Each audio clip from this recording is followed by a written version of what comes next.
Hi,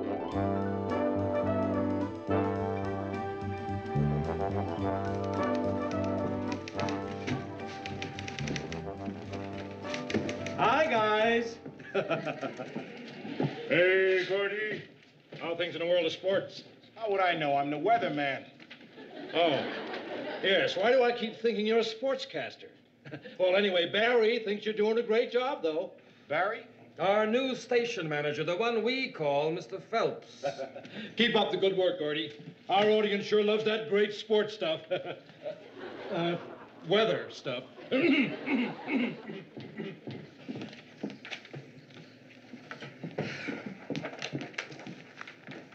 Mary, what's that you have all over your dress? Yellow feathers. Yeah, that's what I thought. Why do you have yellow feathers all over your dress? Because I was trying to console Big Chicken. Huh. Well, I find it hard to sympathize with a grown man that puts on a chicken suit every day and shows cartoons to 3-year-olds. Well, Murray, you ought to try. Uncle Potato got a higher rating than Big Chicken, and Mr. Phelps fired him.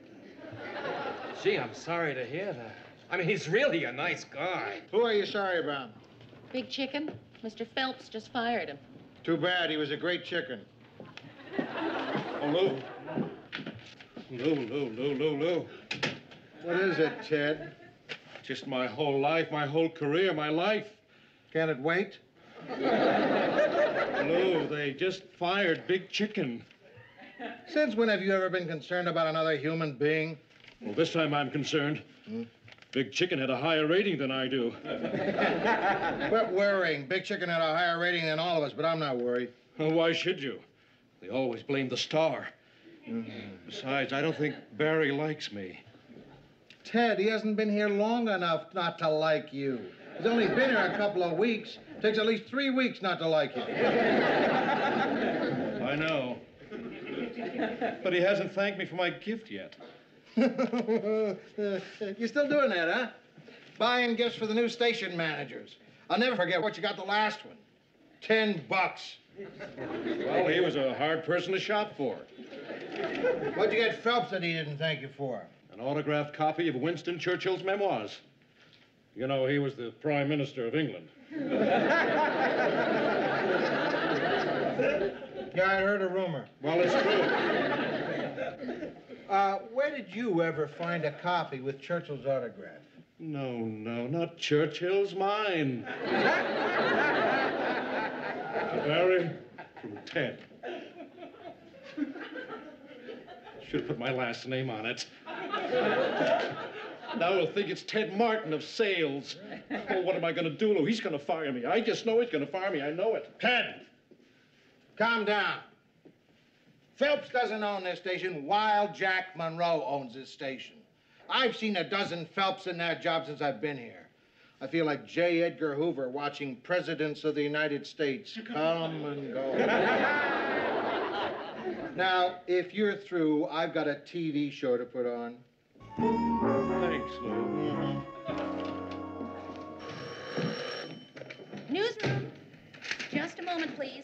Ted, telephone. We'll find out who it is. It's Mr. Phelps. Hello, Mr. Phelps, sir. What now? Oh, no, I'm not busy. I'll be right there. Yes, I'll tell him. Barry, Mr. Phelps wants to see us all immediately. Well, I'll get Mr. Grant. Oh, I'll accept Lou. Let's go, gang.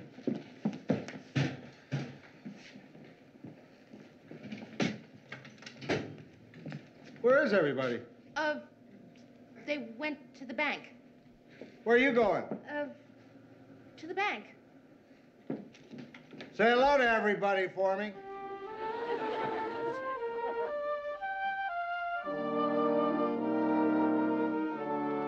I'm sorry I haven't gotten to know everybody yet. I've only been on the job for 2 weeks. Only a couple of weeks, but you've done a heck of a job, right, gang? I imagine you all know why we're here. No, I don't. Oh, our sales manager can sum it up for us. I can't sell the news. Ev can't sell the news. Why not? Mary? Why can't Ev sell the news? I don't know. Ev is one of the top men in his field. And that's why I listen hard when he says, I can't sell the news.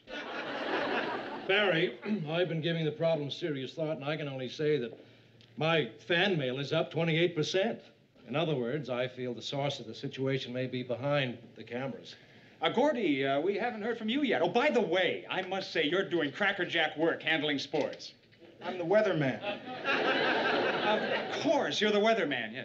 Mary, someone is letting us down. Well, Mr. Grant is very happy with the way everyone's been doing their job, so if there's a problem, shouldn't Mr. Grant be here? Oh. Precisely. How would you judge Lou Grant's work? I don't judge his work. He judges mine. Heavy. And quite frankly, Mr. Please, Phelps... don't get upset, Mary. The matter has already been decided. Decided. Yes. You can go. Thank you.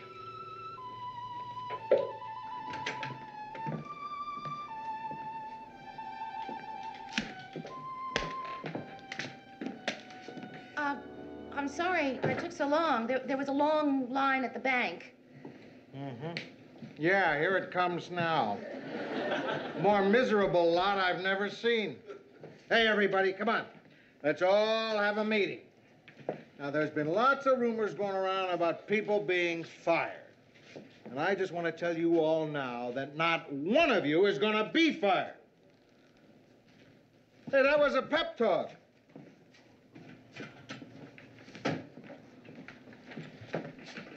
What's with you? I have to go back to the bank. How do you like that? I give you job security, and right away you start taking advantage of me.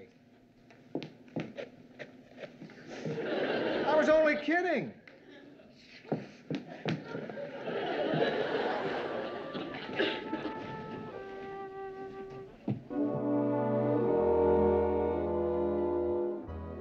So be with us at 11 tonight when our whole WJM News team will be back. Gordy Howard with the latest in sport. Weather. And yours truly, Ted Baxter. See you then. Pretty good show tonight. Good film, good pace. Only thing it didn't have was commercials. Maybe that's why it had good pace. Good show tonight, Ted. Uh-huh.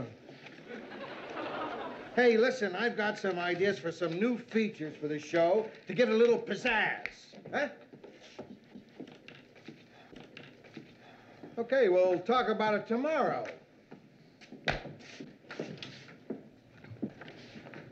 Say, if they're gonna fire a guy, why don't they just tell him instead of doing it like this? Well, I'll tell you one thing. It's not going to be Mr. Phelps who tells him. He'd enjoy it too much. Good night. Good night. Night.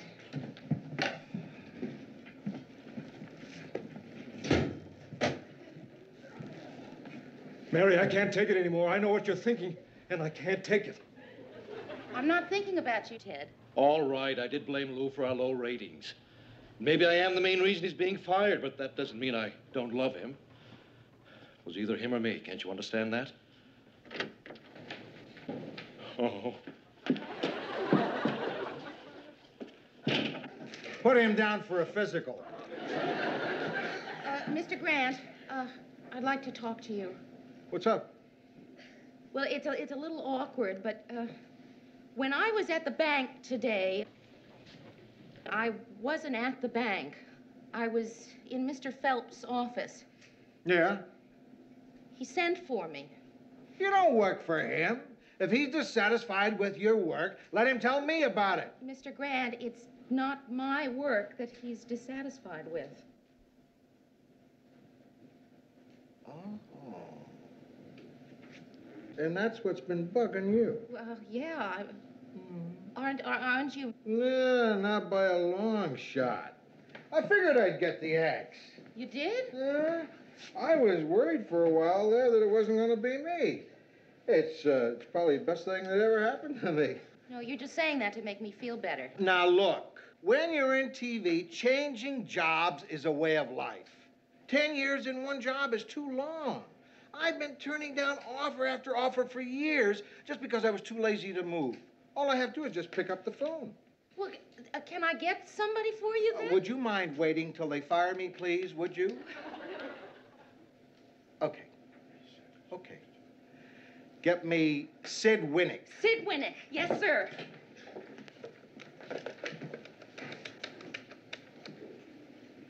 Is Mr. Winnick in? Lou Grant's calling.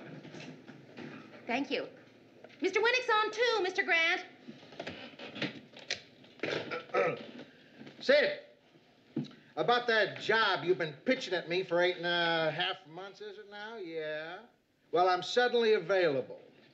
I'm 45. What's that got to do with anything? Youth movement? Oh, that's beautiful. You're 63 years old and you're having a youth movement. Well, I'm all in favor of your movement, Sid. Why don't you fire yourself?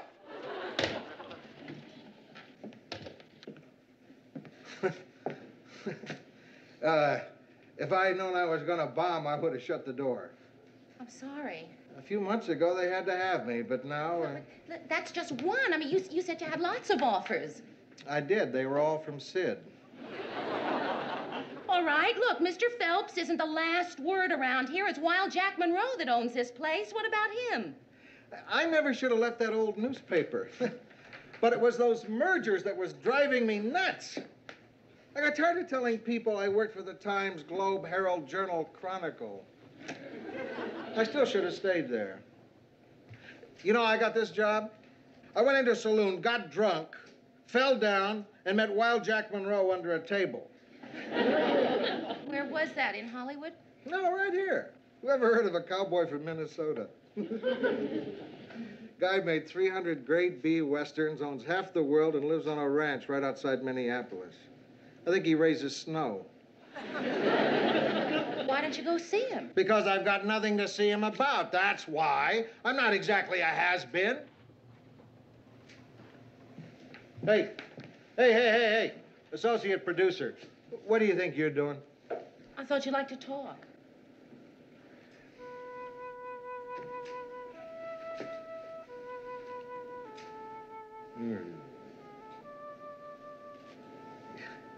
You're very nice.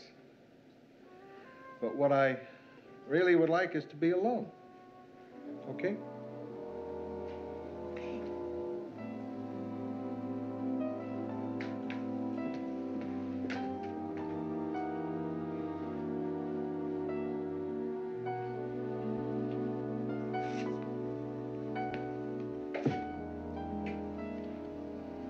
I'm 45 years old. If I was in politics, they'd call me the Kid.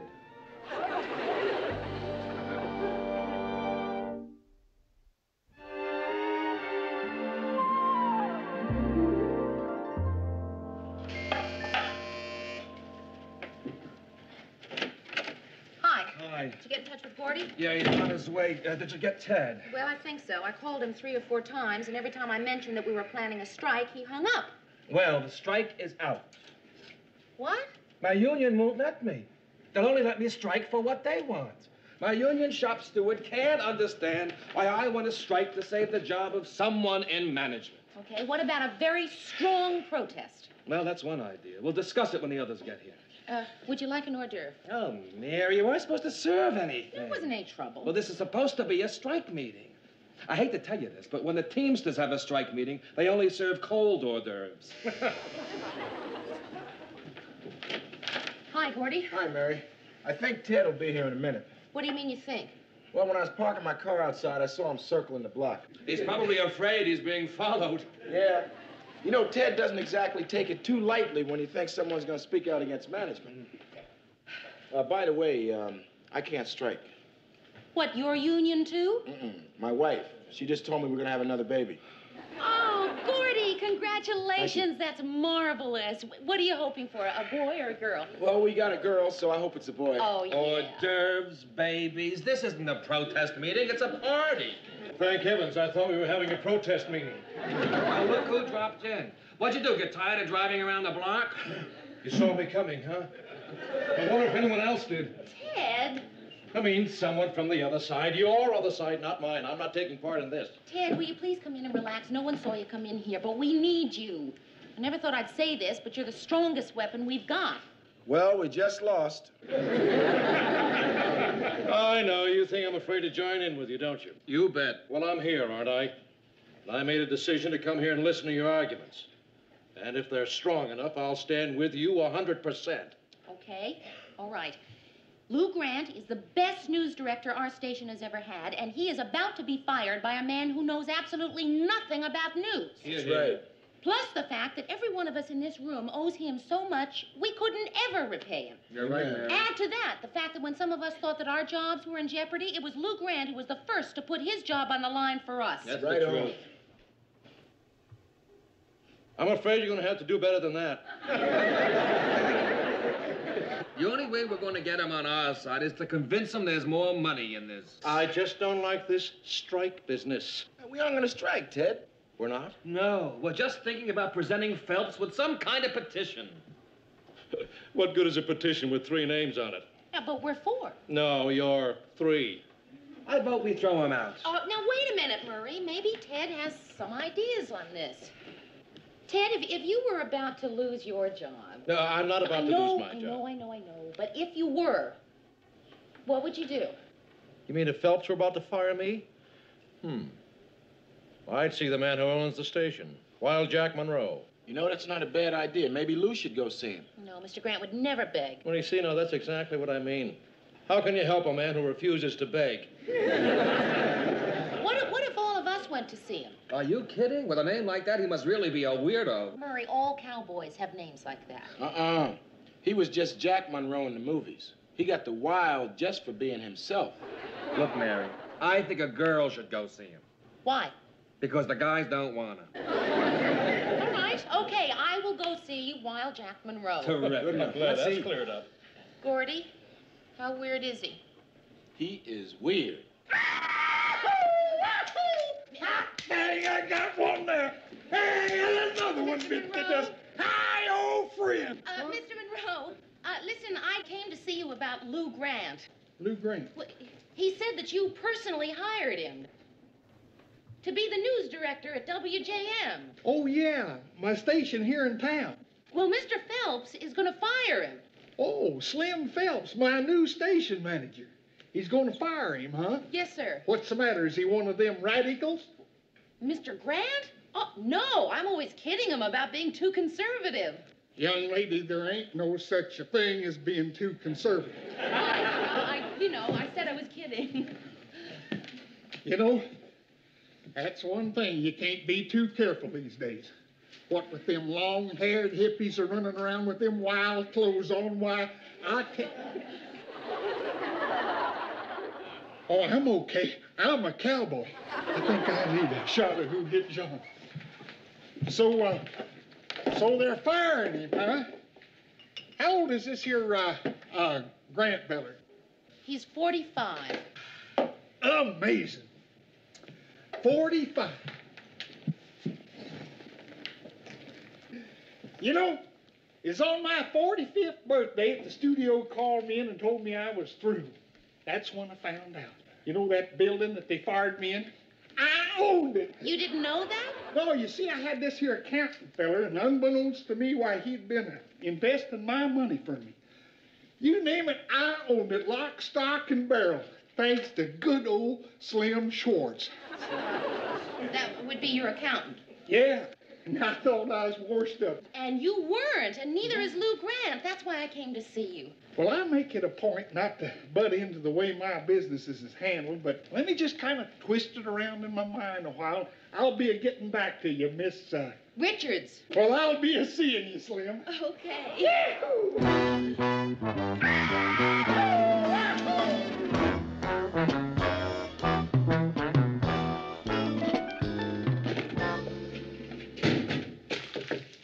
Mr. Grant? Finally got it. You want to know something? Those pink slips you get, they really are pink. Red, that's what pink slips should be, or black. You fire a ballerina with a pink slip, not a newsman. But Mr. Grant... Don't talk.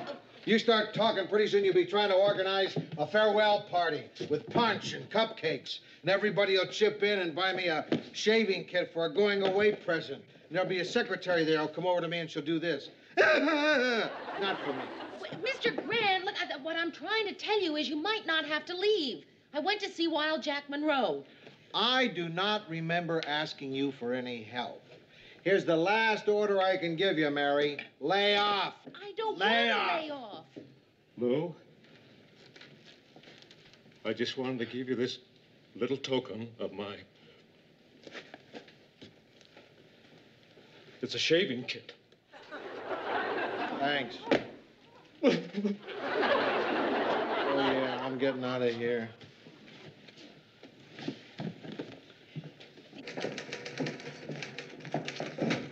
Which one's Lou Grant? I'm Lou Grant. What about it? I want to talk to you in private. Okay, let's go in my office. No. When Wild Jack Monroe talks private, he don't go, they go. Hey, you, Slim, you're doing a great job with that sports news. Keep it up. I said keep it up. Don't worry. We'll get 100 Indians and come back. Now, not you, little lady. Didn't you and me have a hoop-de-doo one time or other? You could call it that. I lost 4 teeth myself. Hot dang! That is the best dang fight I ever had. Hey, the little lady tells me you're getting fired. Little lady's got a big mouth. Now, watch that, boy. That's a woman. Yeah, but it's a woman with a big mouth. See, what Mr. Grant means is that I really Hey, shouldn't I have... do not need an interpreter.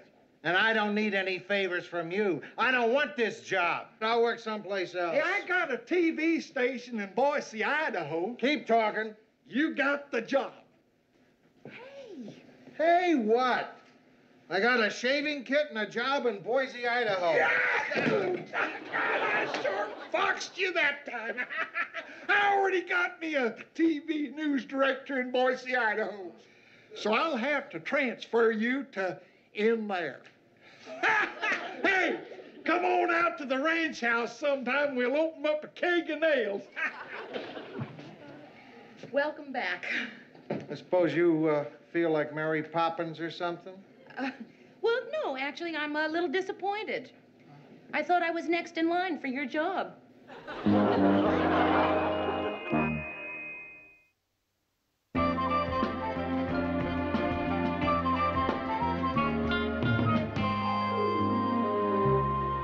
kind of a going-away card is this? To Lou from Ted. Forgive me, but I'm weak. Well, that could mean a million things. Could mean he's weak. How do you go about giving back a shaving kit? I don't know. I've never had one as a gift. I never have either. I think I'll keep... And so the state legislature passed a bill to bolster Minnesota's slacking tourist trade. The governor is expected to sign the bill just as soon as he returns from his fishing vacation in Canada. Now let's hear the latest ball scores from Wally Arnold and the sports. Point to Wally. No, don't say point to Wally. Point to Wally. Newsroom. Well, hiya, stranger. Gee, I haven't heard from you in a long time. Oh, really? Tell me about it. Uh-huh. Yeah. Hey, you didn't happen to work in any business during that business trip, did you? Oh, no, not too much. Things are pretty slow around here. Oh, yeah? Tell me. Does anyone happen to remember this morning's memo about personal phone calls during business hours? Murray? Well, how could we forget? It isn't often you see the words don't, no, not, never, and forbid in the same sentence. It's one of my favorites. As a matter of fact, I saved it. Mary? Just a second. My boss is standing here staring at me. Yes, sir. I was just wondering if you'd mind stepping into my office for a minute. Oh, yes, sir. When you're finished with your call, of course. I'm finished. It's for you. It's your friend, Mike Cooper. He can't remember where the card game is tonight.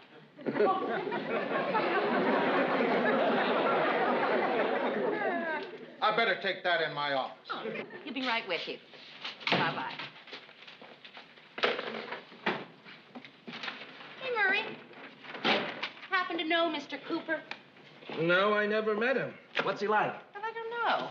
Well, I do, but I don't. Well, it's it's hard to explain. No, it isn't. You do, but you don't, but you do. I understand. Oh, Murray, come on, really. But I mean, I've never met him in person. I've only met his voice. Well, what's his voice like? Interesting. Be prepared to be disappointed. When I first came to the station, there was a guy that sounded great on the phone. But when I met him, he turned out to be a complete and utter dud. Who was that? Hi, guys. Speak of the dud. Say, Mayor, you know that rating graph that you've been working on, the one that shows how well we're doing against the competition? Yes, Ted, I have it. Yeah, here it is. The red line is us. Hey, we're on top. No, Ted. Who believes in those dumb ratings anyway? The people on the top. See, Ted, do you happen to know Mr. Grant's friend, Mr. Cooper? Cooper. 3 Coopers and you're out, Ted. Wait a minute, that's Lou's friend, isn't it? Yeah. What's he look like? Well, I don't know. That's, why I'm asking you. Well, Mary, you're going to have to give me a better hint than that. Mike, I don't know if she's over 5'5". I don't pay attention to stuff like that. Yeah, you bet she's attractive. Stuff like that I pay attention to. Now, listen, we got a little rule around here. We never indulge in personal phone calls during business hours. So can we get this conversation back to business? Good. Now, the poker game tonight is at Waltersburg. 8:30. And it's your turn to bring the dip.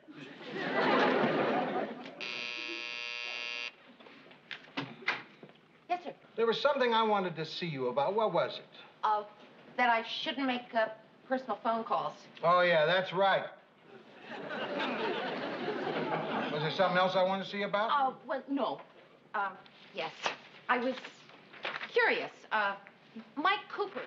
Oh, no, you don't. I'm not fixing you up with Mike Cooper. I didn't say that I wanted to be fixed up with him. What's wrong with Mike Cooper? Well, he's... Everyone's crazy about him. He's a big lawyer. He makes $50,000 a year. Mary, you quit pumping me. I'm not pumping you. I just always thought that he sounded very nice on the phone. Well, let's keep it that way. Well, sure. Let's keep it that way. Okay. I'll tell you why, and then you'll know why I don't fix people up. When I was in college, I had a best friend named Warren Tucker. Tucker and I were this close. Then I fixed him up with a girl I knew. I figured they'd hit it off real good. But it didn't work out. They got married. Just say that it was a didn't, rotten marriage. If I hadn't meddled and gotten those two together, Warren Tucker might be a happy man today. Mary, I can't run the risk of messing up Mike Cooper's life by introducing him to you.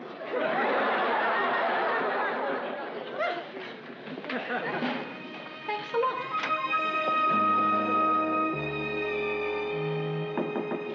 Hey. Hi. Mary, you know the best thing about going on a diet? Going off a diet. This will be the first food I have had in 2 weeks that is not green and leafy. Now, just hang in there, kid. When the buzzer goes off, the lobster is ready. What's in there? 10,000 calories. Screaming to get out and into my body.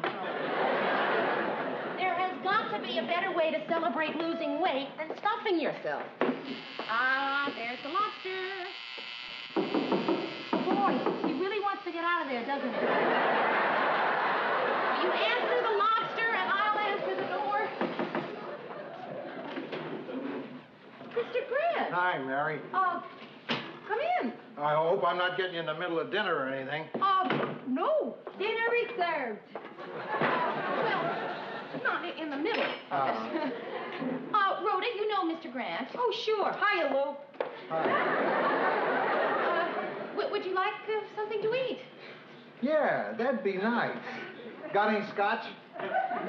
Sure. You sure you don't want anything to go with it? Yeah, maybe I better. Put a little ice in it. Well, this is certainly an unexpected pleasure. What brings you here tonight? I wanted to talk to you, Mary, before I went to my poker game tonight.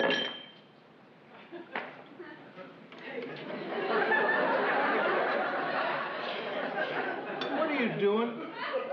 Making a drink. That's not how you make a drink. Give me that. Here's how you make a drink. What do we do with this? Pour it in there.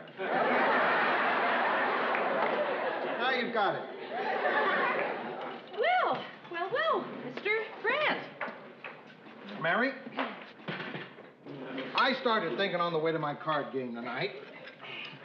Well, I said a very foolish thing in the office today. Oh, what foolish thing was that, Mr. Grant?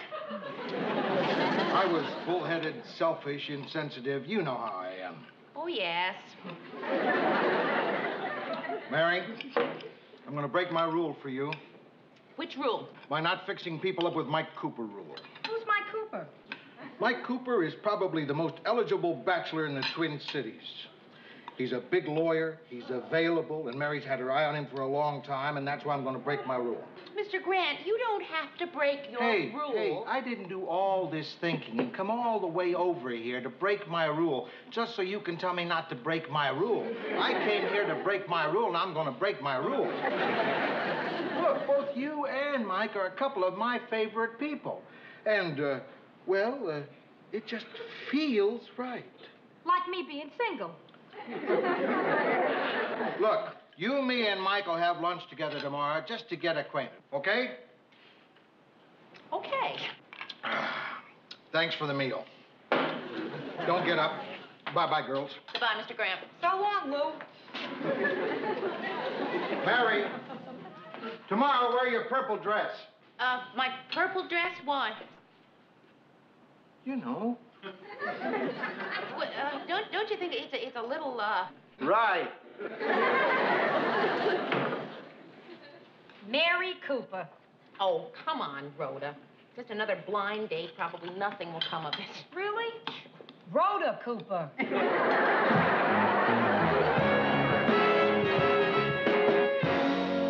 Lunchtime. Anyone want to join me for teriyaki, Mayor? Oh, thanks, Ted. I'd love to, but I've got a date for lunch. Oh. How about you, Mary? You in the mood for a little teriyaki for lunch today? Ted, there aren't any Japanese restaurants around here. Well, I know that. Chef Leroy made some beef teriyaki on his show today. Can't you smell it? It's in all the halls. Well, gee, Ted, I'd love to join you, but I brought my lunch today. Oh. Oh, that's okay. That means there'll just be more for me. Well, I think I'll take my lunch break. I'll be at Bill's Big Burger if anyone wants me. I thought you said you brought your lunch. Oh, no. I always keep a dummy lunch for when Ted asks. I'll see you, Mayor.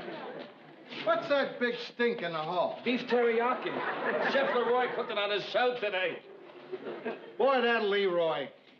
One time he made corned beef and cabbage, and they had to evacuate the whole building. Mary. Yes, sir. You're not wearing my purple dress. Oh, yes, I know. It's in the cleaners. But, well, isn't this one okay? Yeah, but it just isn't a purple one, that's all. Newsroom? Yes. Yes, I will. I'll have him call. Not at all. That was Mr. Cooper's office. They want him to call as soon as he gets here. And why are you straightening my desk? Huh? Oh, well, when Mike gets here, I don't want him to think you're sloppy. Oh, Mr. Grant, it's just a get-acquainted lunch. There's no need to...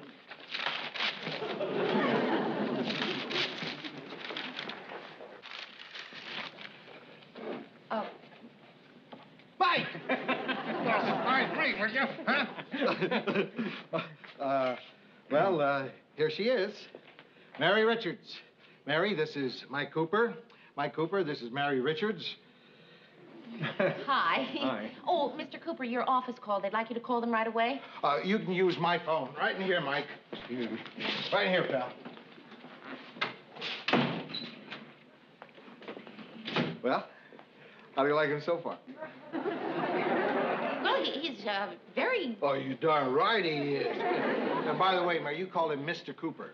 Mike. Right. Line was busy. I'll call him later. Later means from his car. Oh, come on. The man has a phone in his car. How many guys do you know who can make a call from their car? My cousin can. He's probably a big lawyer, too. No, he's a big cop. Well, what would you kids like to have for lunch? Oh, well, I'll leave that up to you. All right, you decide, Mike. Come on. You know, it's the strangest thing. Ever since I got off the elevator, I've had this craving for beef teriyaki.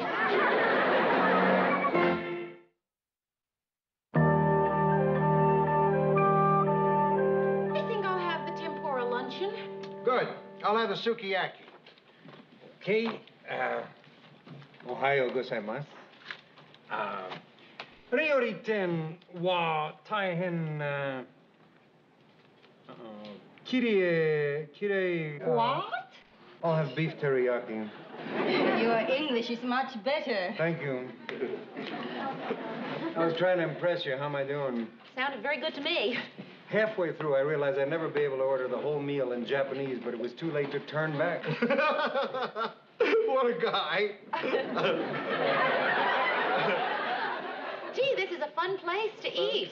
Bet you didn't even think I could find a Japanese restaurant. I think the long drive was worth it. What town are we in, anyway?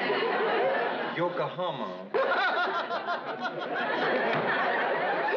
What a guy. Lou, will you keep saying, what a guy? I feel like I'm on display or something. Why don't we change the subject? Let's talk about Mary. Then you can say, what a girl. What a guy. So, Mike, what do you think? Isn't she even nicer than you pictured her on the phone? No, but I pictured her pretty good. Wait till you see her in a purple dress. Mary, what do you think of Mike? You can see this isn't going to be an easy lunch. I think you may be right. Something wrong? What is it? What's wrong? Lou, everything is fine if you just relax. You're absolutely right. Okay, I'll relax and I won't say anything. What do you mean you won't say anything? We don't want you to just sit there and not say anything. Mr. Grant, we want you to say something. No. I've been doing all the talking. I want you two to talk. Go ahead. Talk.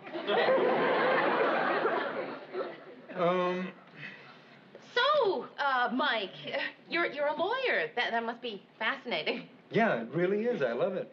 Courtroom drama is so interesting. Yeah, it must be. I haven't been in a courtroom in 3 years. Last time I was in a courtroom, I was fighting my own speeding ticket. I lost. Anybody at this table have black Ford or sedan in parking lot license MRV 291? It's me. Your car is ringing.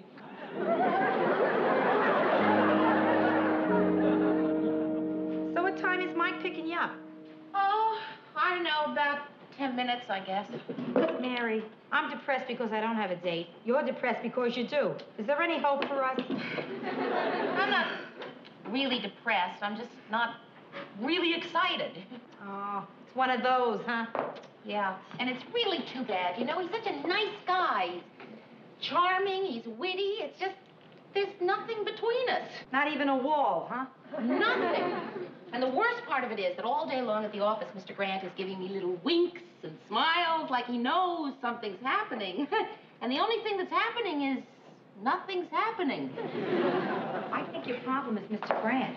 I think you're right. Every time Mike and I are out, the conversation always works its way around to Mike saying, gee, Lou sure is a great guy, and I always counter with, he sure is. And we end up spending the rest of the evening talking about Mr. Grant. Mary, what would happen if just once you and Mike didn't even talk about Mr. Grant? Or mention his name? Or think about him at all? That might be a little difficult. Why? Because we're having dinner at Mr. Grant's.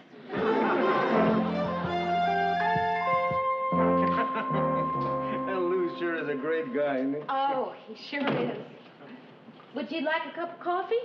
Yeah, that's fine. You know, you've really fixed this place up nice, Mary. Oh, thank you. Hey, Lou's fixed his place up nice, hasn't he? Yeah, he sure is a great guy. Yeah, he sure is. Mary, Lou's taken quite an interest in us, hasn't he? Oh, yes. Sometimes I think that he's taken more of an interest in us than we have in each other. How are we going to tell him? Tell him what? That you have no more interest in me than... Oh, no, I wouldn't say... Wait a minute. I haven't finished. Than I have in you. Oh. Now, don't get me wrong. You're a pretty, attractive, intelligent girl. But you're not my type. Huh. Well, what do you know? It's kind of a relief, isn't it? Yeah, it is. Hey, Mike? Yeah? Why aren't I your type? I like kind of an older woman, more seasoned, more meat and potatoes, you know what I mean? You're more like, you're like dessert, see, fluffy dessert. I'm not fluffy. You are in your purple dress.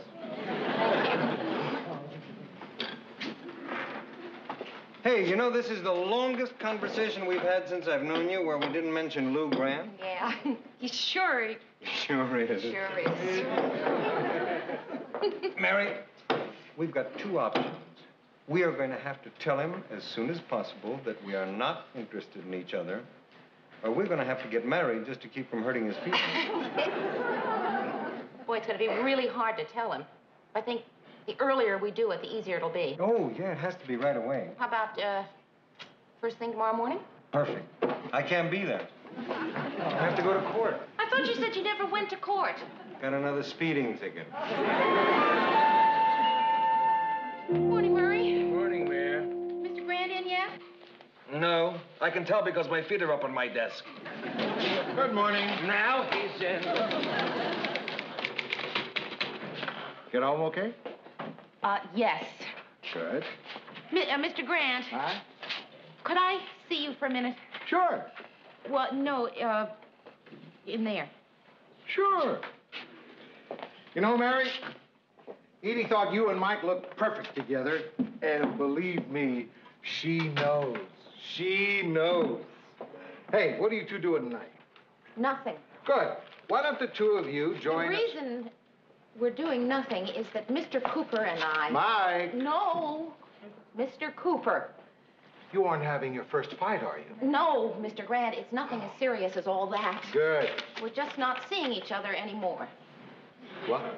Mr. Grant, it just didn't work out between us. There was no magic. Magic? What do you want him to do? Pull a rabbit out of a hat? No, Mr. Grant. Do snappy card tricks? No, Mr. Grant. Make your little heart go pity-pat? That's it. Mr. Grant, what I'm trying to say is that when I'm out with Mr. Cooper on a date, it's like being out with you. Something wrong with that? Let me put it another way. I think that one of the reasons that you like Mr. Cooper so much is that he's so much like you, which is why I like him so much. But I just don't feel any attraction for him, just like I don't feel any attraction for...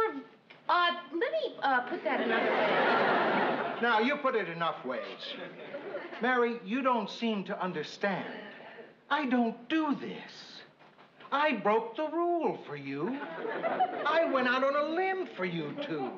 At least you could give that limb a chance to grow and to blossom before you go up there and hack it off. I didn't hack it off. I gave it a chance. Giving it a chance takes time, Mary. Mrs. Grant and I have been giving it a chance for 26 years. And we know that one of these days it's going to work out.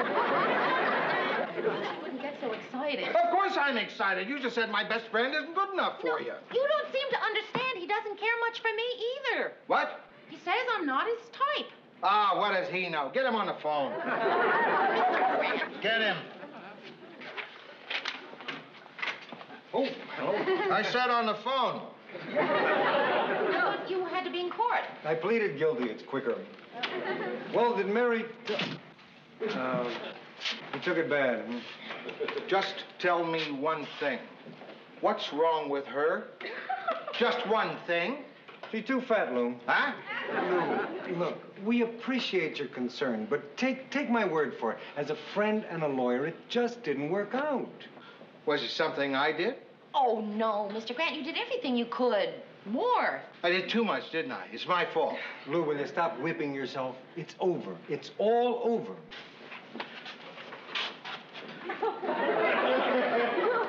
Are you sure you two kids know what you're doing? Have you thought it over? This is a big decision you're making. They're grown-ups. Then you're not mad at me or anything, huh? Oh, Mr. Grant, no. We thought it was very sweet of you. Sweet? That's right, Lou. Don't fight it. You are sweet. Oh, cut it out. I guess you won't be able to use these then, huh? Oh, 2 tickets to the hockey game. Isn't that... Sweet. Well, they're just a couple of free passes. Now what am I going to do with him? Hey, Mike, you want to go with me? Sure. We can go out and get a few belts before the game. As a matter of fact, we don't even have to go out before the game. I've got belts right here in my office. We don't even have to go to the game at all. Hey, that's a great idea. Listen, I got to go to work. Well, I'll be talking to you. I'll be looking forward to it. Here, Mary, you take these. You were supposed to go in the first place. Alone? Call my wife. She's probably not doing anything. Oh.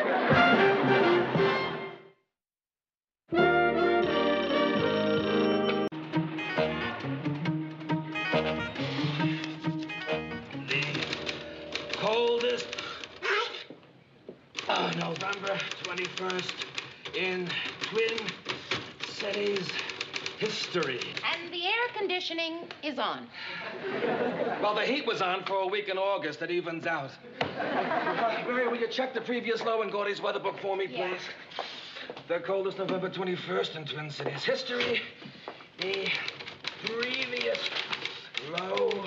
Minneapolis, November 21st, 1929, 1 degree below zero. Now, wait, St. Paul had a 2 below. Oh, those people are so competitive over there.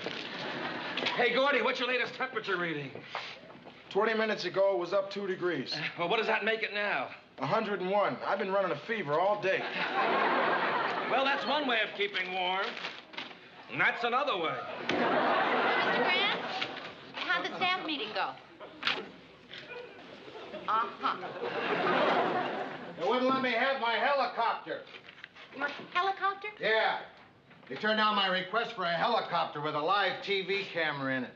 One of those stations out in California has one, and it's terrific. They scoop everybody during all those big disasters they have out there, even the networks. Well, sounds great, but, you know, how many big disasters do we have here in Minneapolis? Hi, guys. Oh, nice timing, Ted. Mary, I want you to read this.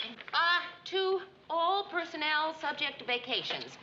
It has become necessary to inaugurate a new vacation scheduling policy because last year, 90% of all employees took their vacations during the same 2 weeks in July. What's this all about? Henceforth, an employee's vacation time will be determined by the date of his original employment. Now, wait a minute. What about the women? Oh, the same thing applies, Ted. Oh. The employee must take his or her vacation within 4 weeks of the above-mentioned date or forfeit it. That's the dumbest thing I ever heard. The worst. It's absolutely ridiculous. I won't do it. This ruling, of course, does not apply to department heads, performers, and those employees covered by union contracts. Well, it's not so bad. Yeah, who cares? What are we all getting so excited about? Mr. Grant, who does this cover? In this department? Yeah. You. Swell. Do you have any idea of when I started working here? Oh, I guess about a year ago. It was a year ago last week. Happy anniversary. I have to take my vacation within the next 3 weeks or lose it. Well, have a nice time. Oh, boy. Where am I supposed to go during a record cold spell? How about Hawaii? I went there one winter, had a wonderful time. Huh? Where did you stay, Ted? Well, it was a pretty exclusive place. I don't think they'd let her in. Oh, well, what was the name of it, Ted? Well, the Honolulu Vi. Oh. Is that Vi as in Waikiki or Vi as in YMCA? So who stays in their rooms? You're always out on the beach anyway. Well, I couldn't afford Hawaii anyway. I don't know what I'm gonna do. I just thought of something, Mary. Wait. You know, Mary, actually, winter vacations aren't too bad. I've been taking them myself the last couple of years. Yeah, where'd he go? St. Louis. St. Louis. Yeah, well, when you go in the winter, you can take advantage of the off-season rates. Yeah, but why would anyone want to go to St. Louis in the winter? It's better than going in the summer. Ta-da! How'd you like to have a tan like that? Big deal. Jackie, where have you been? Puerto Lorenzo in Mexico. Oh, wow, that's the most gorgeous tan I've ever seen. It's real, too. Well, the only trouble is I'm afraid I'm going to lose it in a hurry. Why? Working in the darkroom the way you do, you won't get as faded as you would if you worked in the light all the time. I need a vacation. He almost made sense to me that time. I guess this Puerto Lorenzo place is pretty expensive, huh? No, my girlfriend and I had a double room for only $12 a day, so that's all it cost us. Well, that sounds perfect. It certainly does. I think I'll go there on my vacation. Plus, I'll be able to brush up on my Spanish. Ted, it's hard for me to believe that you can speak Spanish when you're barely fluent in English. Oh, really? Listen to this. Senorita, how are you? Fine, thank you. Ted, that's not speaking Spanish. Oh, she understood me, didn't she?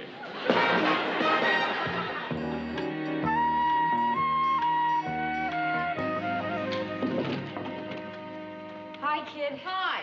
Oh, I got you your cocoa. Ah, thank you. Here. Hey, Rhoda, how'd you like to get out of the cold for a while? Mary, I am out of the cold. And I want to thank you for letting me stand right here in the warm. I mean, out of this Minneapolis weather. Leave when it's 1 below 0? Never. What? Mary, I came to Minneapolis because of the cold. I figured if I was frozen, I'd keep better. I mean, any state where the state flower is an icicle. Listen, Rhoda, I just found out that I gotta take my vacation in the next couple of weeks. Yeah?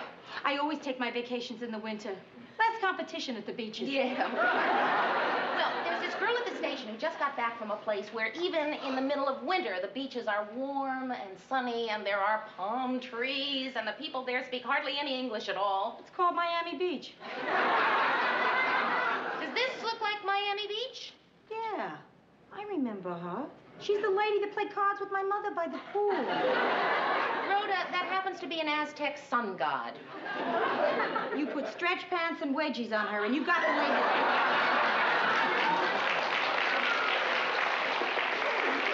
Where is this place? It's in a place, it's Puerto Lorenzo, Mexico. And the girl at the station just got back from that place with the most gorgeous tan. Oh, Mexico, huh? Yeah. Listen, I'll see if I can get off work. Is the week after next okay? Terrific. I'll call a travel agent tomorrow and get him working on all the arrangements. Oh, this is going to be fun. Yeah. Hey, Mia, do you speak any Spanish? No, just a little French. How about you? 2 years of Hebrew. French and Hebrew in Mexico. It's going to be a weird vacation. Mary, I want you to call Los Angeles and see if you can get... That's right. The Playa Hotel in Puerto Lorenzo, Mexico. And we want a double room. And I understand that the rate is $12 a day? Good. Yes, I'll hold. Yes, Mr. Grant. That station with a helicopter in Los Angeles. I want you to call them and... Puertolorenzo. The Playa Hotel. Playa.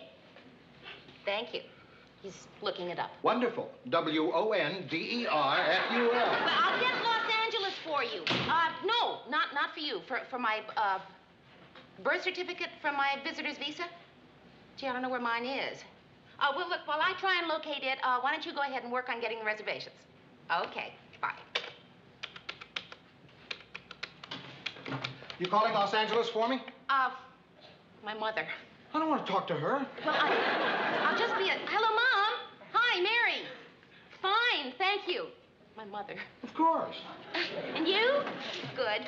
Listen, Mom, do you know where my birth certificate is? I need it in sort of a hurry so I can go to Mexico. No, Mom, I'm not getting married. No, Rhoda and we're going to go there on our vacation. You think you can find it? Murray, could you get that on my long distance with my mother? Newsroom. Yeah, Mom, I'd like you to look for it while I wait. Yeah, Rhoda on 2. Hi. Yeah, I got the travel agent working on it right now. Lunch? Yeah, I guess so if we hurry. Hey, how about that new little Mexican restaurant that just opened? You know, where the new little Hungarian one just closed. Good. Okay, I'll see you there in 15 minutes. Bye-bye. Hello, Mom? Are you there? Guess she hasn't found it yet. Newsroom. Travel agency for you. Hi, did you get the reservations? Booked up? Oh, no. Well, what's the earliest you could get us in? Late May. No, I guess not. No, thank you. Anyway, goodbye. Gee, that's too bad. Sounded terrific. Don't forget your mother. Oh. Hello, Mother? You couldn't find it. The little bracelet with baby Richards on it? No, don't bother to send it, Mom. I don't think I'm going to Mexico after all. Hang on a minute, Mom, will you?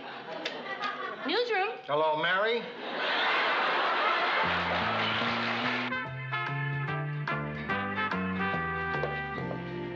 Buenos dias. Oh, buenos dias. Hernando. Oh, no, I'm not Hernando. I'm Gustavo. Hernando quit and went back to Mexico. Minneapolis is too cold for him. Is this authentic Mexican food? I want to try the real thing. Oh, everything we serve is authentic Mexican. Good.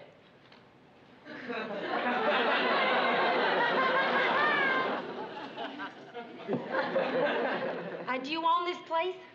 Yeah, I just opened a week ago. Right now, I do everything, the cooking, wait tables. You see, the Mexican population in Minneapolis is very small. As a matter of fact, now that Hernando is gone, I'm it. Well, my girlfriend and I are taking a vacation to Mexico just next week. And we wanted to try some of your genuine Mexican cuisine. El Zapato Rojo. Zapato, a word I know. I saw the movie. With Marlon Brando. Viva Zapato, right? Oh, that's Zapata. Zapato means shoe. El Zapato Rojo, the red shoe. Oh, that's an unusual name for a restaurant. There must be an interesting story behind that, huh? No, I don't think so. Hi. Oh, hi, Mayor. Buenos dias. Hi. Oh, Mary, I can hardly wait to try some of these things. Hey, what do you recommend? The enchiladas rancheras or the chili verde? We're not going to Mexico, Rhoda. I couldn't get the reservations. I'll have a cheeseburger. What do you mean we're not going? I switched my vacation from June to December and you say we're not going. I'm sorry, but that Puerto Lorenzo place was all booked up. There's only one hotel. Oh, Rhoda. Oh, it's okay, Mayor. I always wanted to spend my vacation in my room. Come on, don't make it worse. Look, we'll think of something. Pardon me, since I was eavesdropping, I couldn't help overhearing. You want to go to Puerto Lorenzo? Can you get us in there? No. But I know of a better place, down the coast, not ruined yet by you turistas. San Leon. I can get you in the hotel there if you want. Oh, well, thank you very much, but I don't think so. What? We are actually thinking of another place. What other place? What are you Well, doing? I come back when you decide. He says he can get us in that place, and you're going to turn him down? Rhoda, we've never even seen him. Mary, you have got to learn to trust people. But we don't know him. How well did you know that travel agent? I got his name out of the phone book. Hey, Gustavo, are you listed in the phone book? Yeah, well, I'll be next week. Good. That's good enough for me. Go ahead and try and get us in that place, huh? Okay, I'll give you a call when I make the arrangements. What's your phone number? 555-2312. Okay, I'll call you when I find out. Thank you very much. Rhoda, if you're so trusting, how come you gave him my phone number? You can't be too careful, man.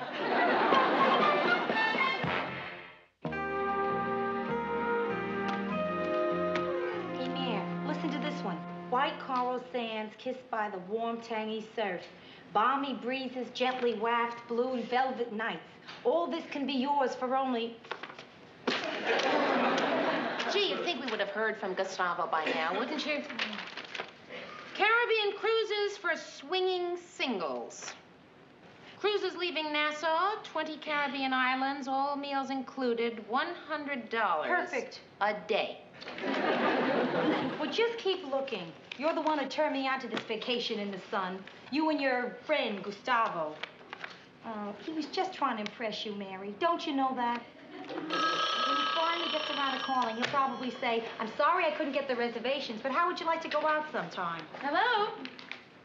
Oh, hello. Buenas noches to you too, Gustavo. You got the reservations? Well, no, it's just that, we hadn't heard from you in a couple of days, so, we just figured... Well, no, we haven't made any plans. But that sounds perfect. Oh, Gustavo, this was so nice of you to do. I don't know what to say thank... if there's ever anything that I can do... listen, Gustavo, thanks. And when we get back, we'll stop in and see you and thank you in person. Adios to you, too. See? What I tell you, Mayor. You've got to learn to trust people.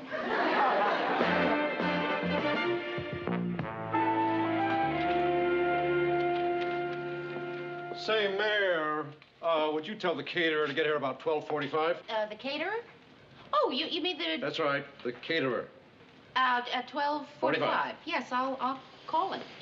What's this caterer business? I'm being interviewed by the TV editor of the Times Herald. I thought instead of some noisy restaurant, it would add a touch of class if I had lunch catered in my dressing room. Say, Mary, when you speak to Ted's caterer, would you ask him to stop by the drug counter on his way out and see if my prescription is ready yet? Yeah. Oh, say, Lou, the TV editor of the Times Herald is coming over for brunch. Yeah? I was wondering if you might get one of the stagehands to set up a table and some chairs in my dressing room.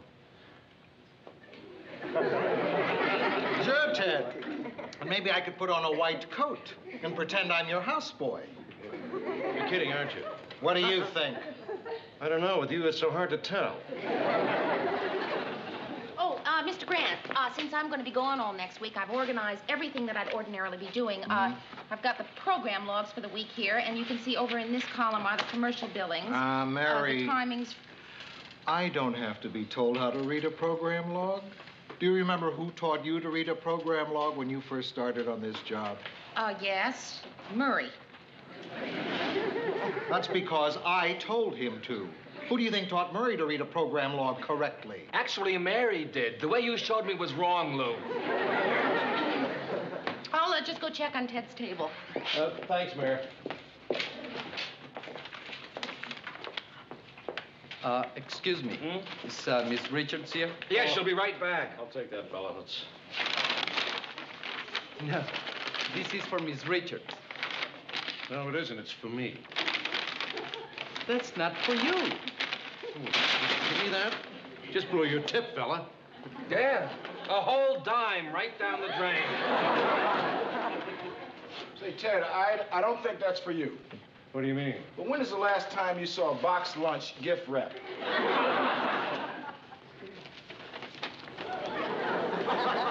You should have said something. Pero, señor, si yo le dije y usted empezó que me dé el paquete, que ni que el paquete. Gustavo! Oh, hi, Miss Richards. How are you? Oh, fine. Today's my last day before the vacation. Oh, Gustavo, here's the nice man who arranged for Rhoda and me to go to San Leon. He owns that new Mexican restaurant down the street. No kidding. Last time I had New Mexican food was when I worked in Albuquerque. I must come there and have dinner sometime. Ciao. Miss Richards? Oh, Mary. Mary, I was wondering, since I did a small favor for you, if you could do a small favor for me. What favor? Well, could you take this and deliver it for me when you get to San Leon? Well, It will only take a few moments of your time, no? Well, yes, I guess I could. Gracias, Mary. When you get to San Leon, go to number 26, Calle Juarez. 26 Calle Juarez. Ask for a man named Lopez. Lopez. Tell him you would like to know where Pilar is living. Pilar. When you get to that address, ask for Pilar, and only Pilar. Only Pilar. Hand her this package and say, Gustavo says to think of him when you light what's inside. Well, what's that supposed to mean? She'll know. Gracias, Mary. Have a pleasant week. Goodbye. Well, I certainly don't think that,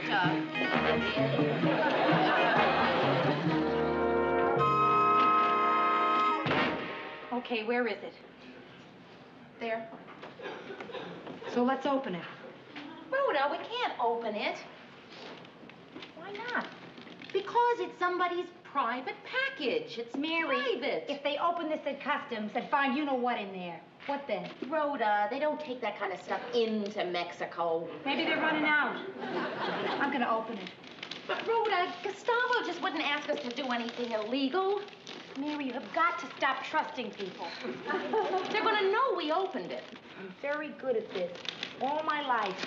It's opening my presents early and then wrapping them again. Just as I thought. What? Rhoda, that's just the stuff they pack things in. Well, that's what I said. Just as I thought. Uh-huh. Uh-huh. You feel a little silly now? Uh-huh. Souvenir of Minneapolis, St. Paul. Skyline of Minneapolis on one and the skyline of St. Paul on the other. Rhoda, don't read the note. I wouldn't do that. Good. It's in Spanish. Wish I knew what it said. It says, are you satisfied? Now, will you please rewrap that? Mary, don't get excited. There's nothing to worry about. Before I was a window dresser down at the store, I was a package wrapper at Christmas time. I was the fastest one they had. Who is it? Gustavo. How fast are you? Not that fast. Oh, yeah, just a moment, Tito. Clyde. In the kitchen. No. Maybe I should go there. No, rap.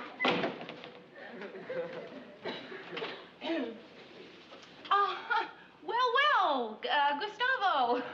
I'm sorry to bother you, but I wanted to catch you before you left for San Leon. Uh-huh. I need the package. Oh. Well, I've already packed it away in my luggage. I'll have to unpack it. Won't you come in? Oh. So, how are things at the restaurant? Oh, still slow, but picking up. Uh-huh. It certainly is a lovely place you have there. Just lovely. The package? Yes. It's in there. I'll get it. You know, Gustavo, Rhoda and I are so looking forward to this trip. I cannot tell you how much we appreciate all the trouble you went to for us. Yes. I'll just see if your package is ready. In my luggage, I mean, of course. You'll just excuse me.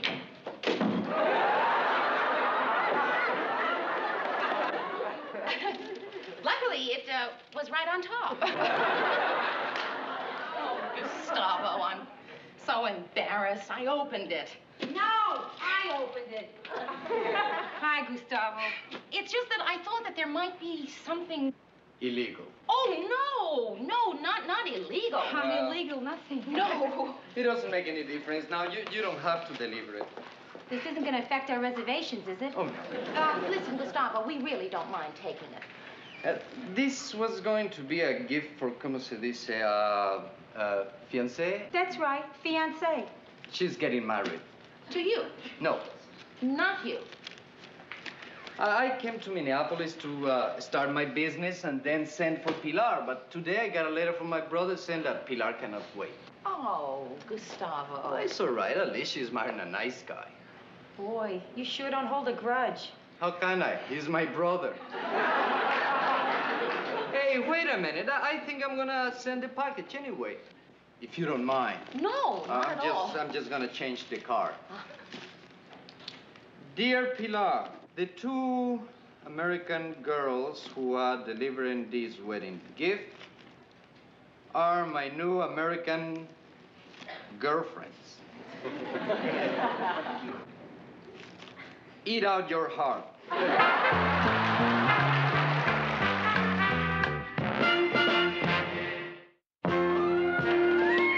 Hi, Mary. Hi. Well,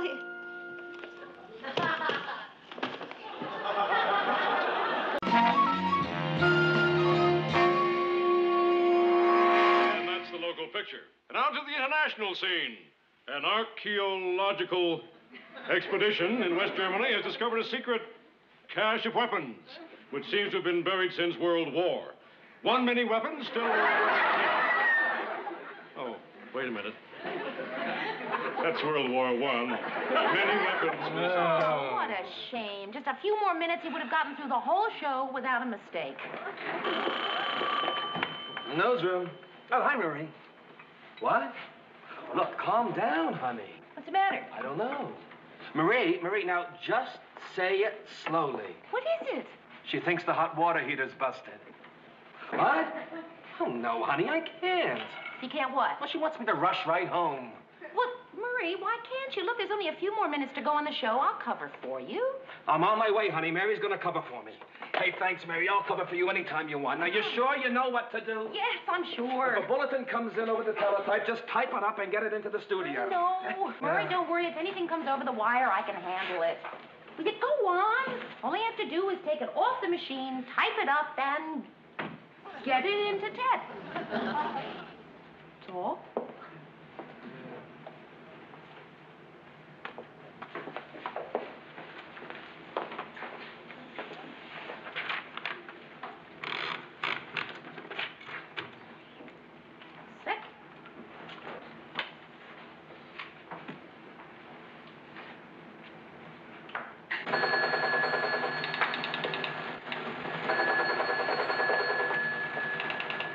What happened?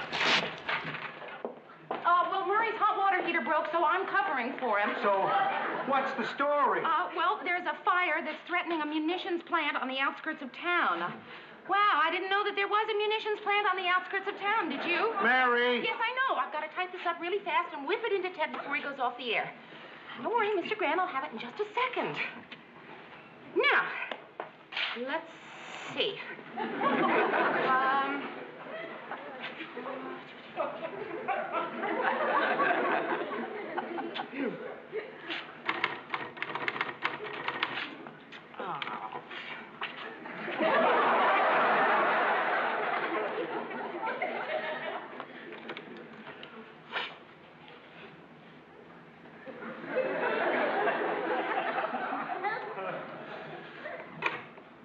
You know, Mr. Grant, I'm getting really nervous with you standing there.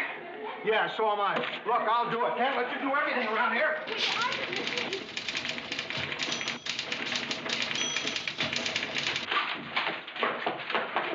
Harlow? I think we had a winner tonight, don't you, Mayor? Mr. Grant, I'm so sorry. It's all my fault. What's wrong? I wanted you to read this. All righty. A fiercely burning fire is now racing across an open field. No, Ted, that's not quite what I had in mind. Don't I get to find out how it ends? Sure. Tune in the competition's 7 o'clock news. They ought to have it by then. Boy, I am just terrific. I've been here for over a year, and I can't even write up a simple news bulletin. That's not your job. Well, what is, Mr. Grant? I mean, I am the associate producer. I feel like I'm taking the money under false pretenses. Why, those newscasters on the West Coast get all the breaks. How's that, Ted? Well, it's 2 hours earlier out there, and they get to do this story. I mean, out there, this fire hasn't even started yet. And you're worried about taking money under false pretenses?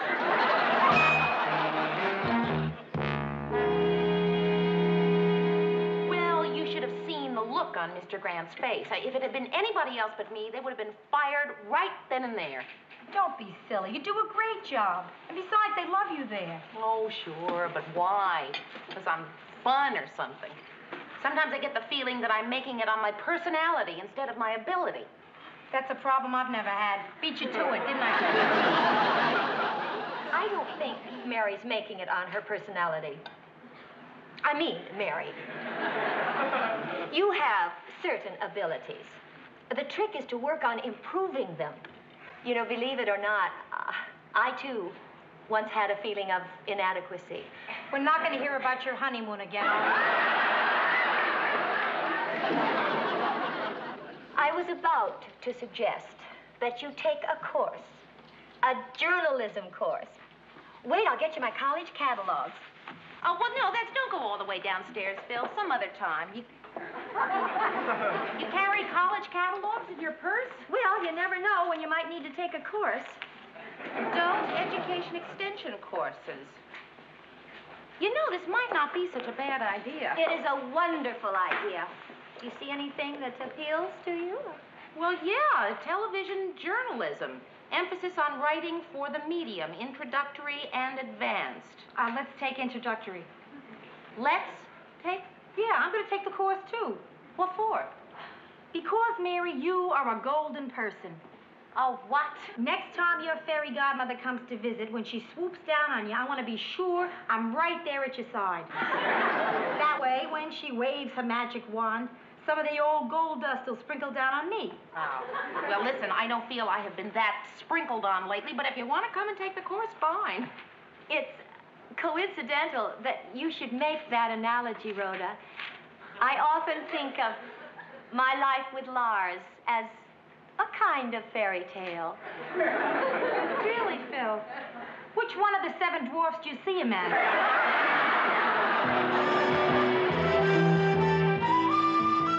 So I thought I'd take a course in television journalism. I mean, to learn what goes on behind the cameras. I mean, after all, I am in the business. What do you do in the business, Mr. DeForest? I'm a TV repairman. Oh, well, good. I hope you can learn something here. Yes, next, please. My name is Mrs. Marshall, Mr. Whitfield, and I'm just a housewife. I'm here because I want to fulfill myself, enlarge my horizons, and participate in an enriching life experience. And the ceramics class was filled. Well, I'm sorry about ceramics, Mrs. Marshall, but welcome to television journalism. Thank you. Oh, my name is Mary Richards, and I, too, am in the business. I guess I'm here to get some formal background to go with the practical on-the-job experience that I do have. What do you do in the business? Well, I am the associate producer of a television news show, the 6 o'clock news over at WJM TV. Oh. Well, I'm complimented you chose our little class. You feel free to straighten me out if I make any mistakes. Oh, sure, I'd be glad to. I'm sure that won't be necessary. You know, you're doing just fine. Thanks for the vote of confidence. Yes, please. Yes. My name is Miss Rhoda Morgan. And I'm here because she's here. I mean, I'm not in showbiz or anything, but I guess I'm what you news people would call an interested bystander. Well, I hope I can keep you interested, Miss Morgenstern. You're doing fine so far. Cutie. Now, this is the required text for the course. The author's name is Dan Whitfield, which is the same as mine, which is why it's the required text for the course. It's not on the bestseller list yet, but at last count, it had sold 3, 6, 9, 12 copies. Now, during this semester, we'll be talking about objective journalism versus what is now called personal journalism. You know, the sort of fun and games approach now being adopted by many newscasters. They seem to think that... Yes, Miss Richards? Well, it's just that just yesterday over at WJM, we were discussing whether we should change the news format to make it a more personal, feature-heavy type of program. Yes? And, well, Miss Mr. Grant hasn't made that decision yet.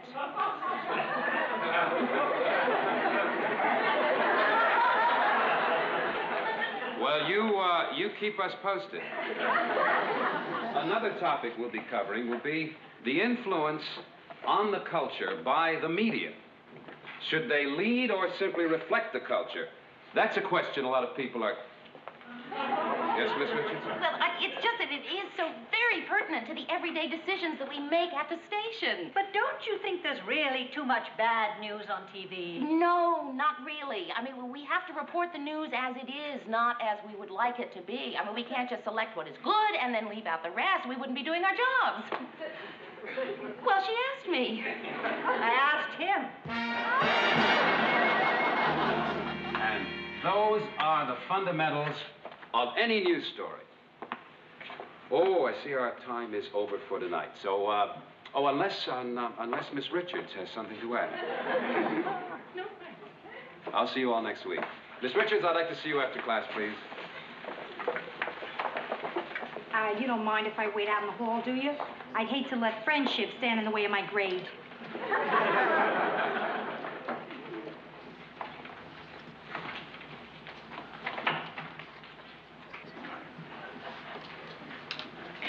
I'll be with you in a minute. No, I didn't say anything. No, I had something in my throat. Miss Richards, while I was listening to you tonight, a thought occurred to me. May I ask you a perfectly blunt question? Would you like to go out for a cup of coffee with me? Sure. You mean now?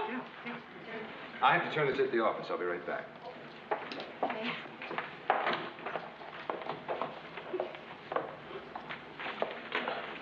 So, why aren't you clapping the races together? Rhoda?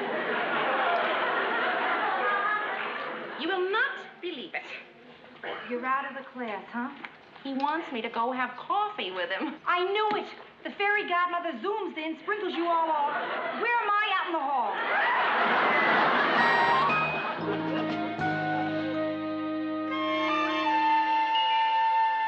So, when he graduated, I told him how tough it was going to be. And at the age of 26, he winds up the head of UPI in Chicago. Oh. You really like teaching, don't you? Oh, I love it. I mean, it's hard work, long hours, and absolutely no money.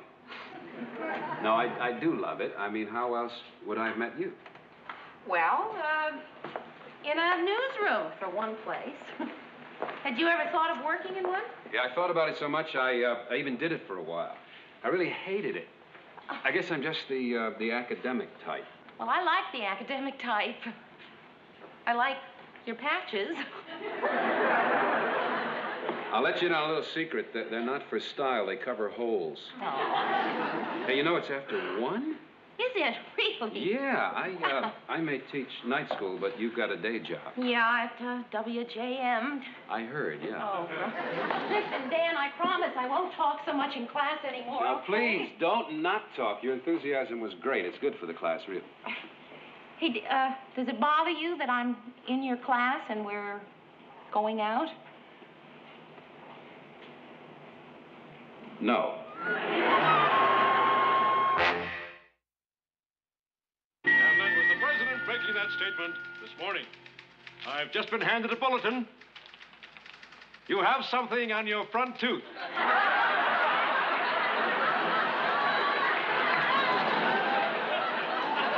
Now for the lighter side of the news. He is the lighter side of the news. Finished. What have you been working on there for so long? An assignment for my class. It's a news story on D-Day. Oh, how is it? Good, I hope.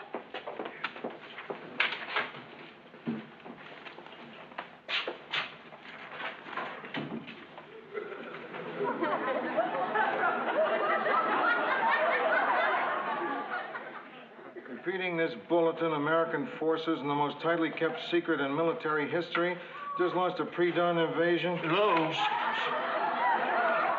Matt, we're staying on the air. I don't know how long, but we've got the greatest news story here since D-Day. Matt? I was, kidding. You know how I kid. Well, take my word for it. Once in a while, I kid. Mr. Grant, I wanted to ask you a favor. Why did you leave this lying around where I could read it? Oh, Mr. Grant, you didn't think that was... But then, of course, almost anybody would. And now you want a favor. Well, Mr. Grant, I sort of volunteered you to speak at my class next week. Sort of. Mary, I don't give speeches. Well, I know, but I thought just this once.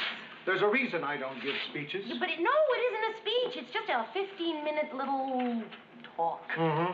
The reason is I don't have what you call the gift of gab. Besides, I don't think I could talk about a subject for 15 minutes. Now, how about 3 subjects for 5 minutes each?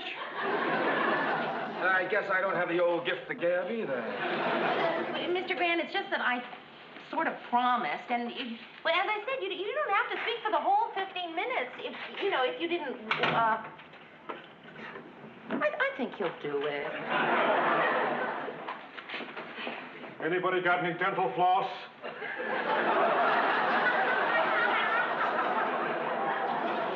You want me to look over your story and tell you what I think? No, that's okay. Why don't you want me to read it? Because you'll say it's terrific. That's a reason. Murray, you think everything I do is terrific. You're always saying nice things to me and complimenting me. Well, why shouldn't I? You're terrific. You see? You're just not objective. Listen, I love it that you think I'm terrific, but on this paper, what I need is good, tough criticism. And you don't think I can be critical? May I have that, please? Please. Thank you.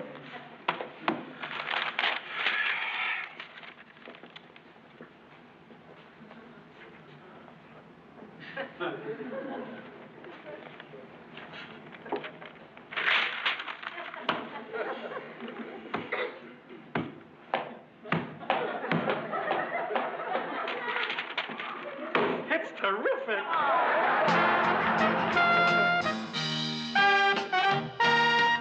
Which leads us to the subject of news documentaries and the government. Oh, this must be Mr. Grant. Please, come in.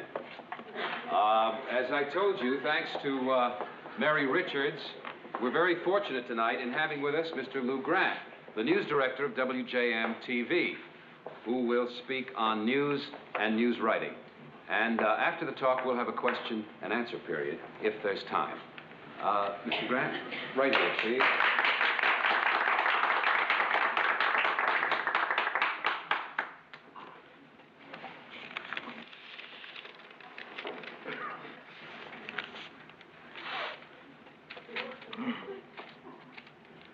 Good news writing is getting the facts, getting them fast, and presenting them well.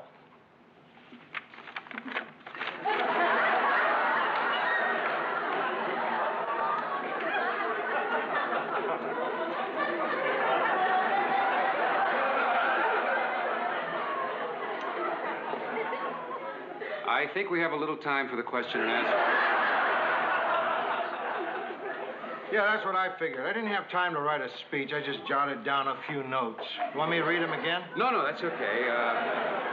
I think we got the facts. We got them fast, and you presented them well. Questions? Mr. DeForest. How good are job opportunities in news writing today? Lousy. There aren't enough jobs to go around.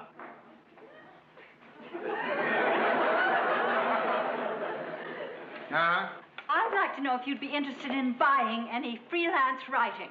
Freelance news writing? Yes. I thought I could do it at home. I've got the typewriter and the paper. At home? Where are you going to find this news? The radio, newspapers, what you hear at the market. Uh-huh. Next question, please. Yeah. What you said about getting the facts, Lou, we read in our books. Books? Sometimes... Forget books. You don't learn from books. You learn from...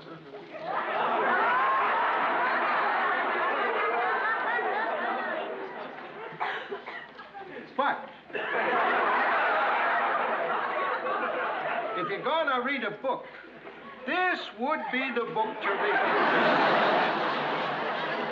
There aren't any more questions, are there? Good. It's been a real pleasure. A lot of fun.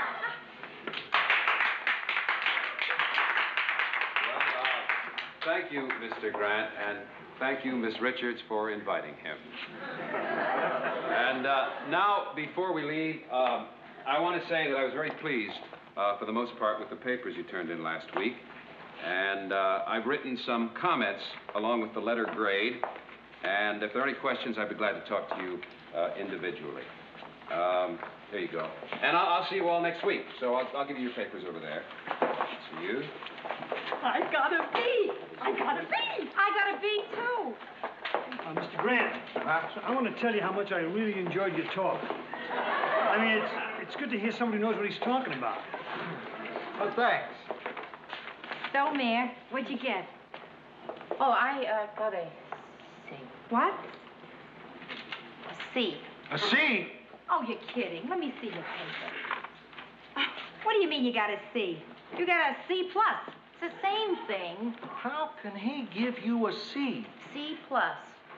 You're a pro. What does that amateur know? I'm going to talk to him. Mr. Grant, please don't. It's embarrassing enough without, you know. Listen, I appreciate how you feel.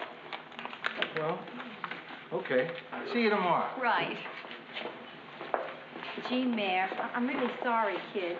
Hey, do you think there's some mistake? No. Did you read the comments there by the grade? Maybe that would explain it. This subject is well-trod ground, so needs a fresh approach. Check sources more carefully. Flowery writing. Where are we going tonight? I'll trade you my B for your where are we going tonight. Listen, Mayor, you gotta say something to him. Oh, Rhoda, I can't. I mean, what can I say? So you're not gonna say anything? No. Nothing? No. Only if he brings it up.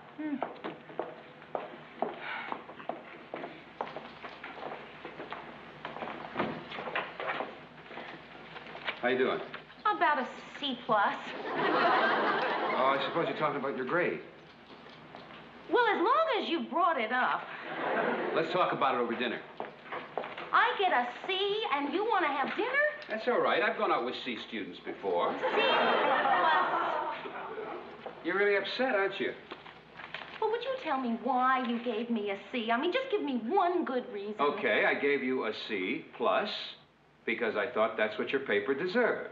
But Mrs. Marshall Got a B, yes, I know. Well, I think I know a little bit more about news than Mrs. Marshall. You know a lot more about news than Mrs. Marshall. You're an associate producer. You're a professional. I mean, I have to grade you on a different scale than I grade Mrs. Marshall. She came because ceramics was filled. Why did you come?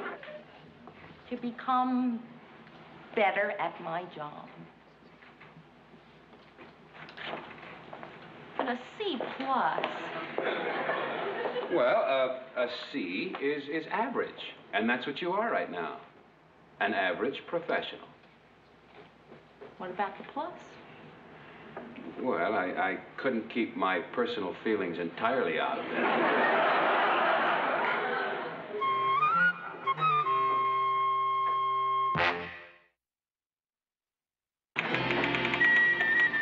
Good morning. Oh, good morning, Mary. Hey, how did Lou do last night? He was concise. Will you see that this gets on the 6 o'clock news, Mary, please?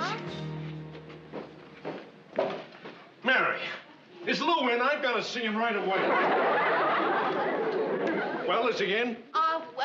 No, Ted, he isn't in. I'll wait in his office then. Well, Ted, oh. Thought you said he wasn't in. She was right, I'm out. Just a minute, Lou. There's something I want to discuss with you that's very serious. All right, Ted, what is it? Some idiot parked his car in my parking space. And I'm pretty teed off about it, Lou. I know what you mean, Ted. Some idiot was parked in my space this morning, too. What did you do about it? I parked in your space. Lou, there's a note on your windshield. I'll go down first and tear it up for you.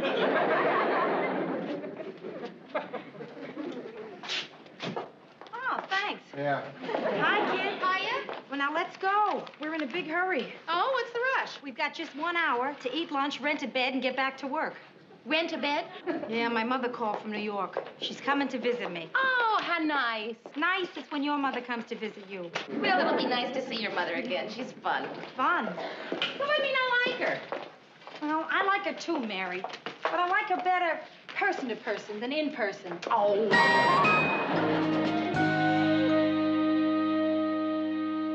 Why do you automatically assume that your mother's visit is going to turn out to be a disaster? I have to, Mare. It's one of the few sure things I can count on in life.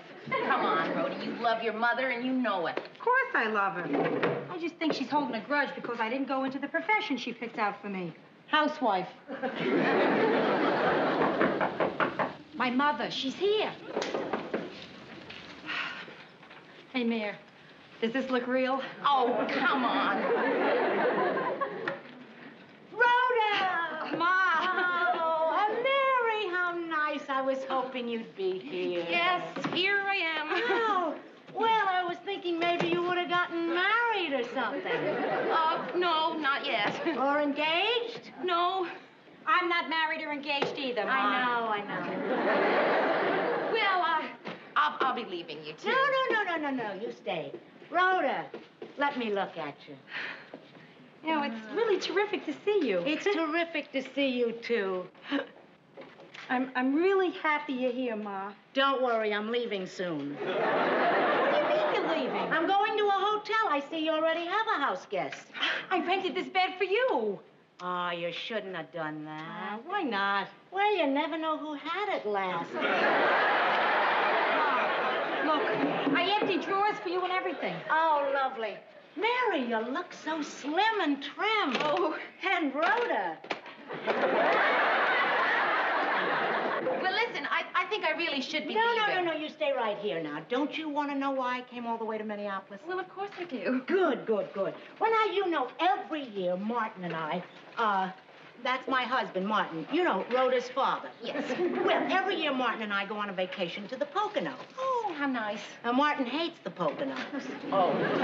So this year, we both had a great time. I went by myself. Oh, well, sometimes that turns out to be the best kind of vacation after all. I remember one year, my mother and father... Mary, I haven't quite finished my story. No, go right ahead. Well, when you go to a resort alone, they sit you in the dining room at what they call the singles table. Aha, yes, I know that table. So, I met this most marvelous single man who's president of something, and he is so good-looking, and, well, we spent the week together. Ma, he sounds perfect. Does Pop know about this? Rhoda, he's 34 years old. What I came out here for was to tell you that he is absolutely perfect for her. Perfect for me? Oh, Mrs. Morgenstern, you shouldn't have. Really? Ma, why is this perfect man not perfect for me? Rhoda, you don't understand. He's not, you know. No, I don't know. Well, he's not, Jewish.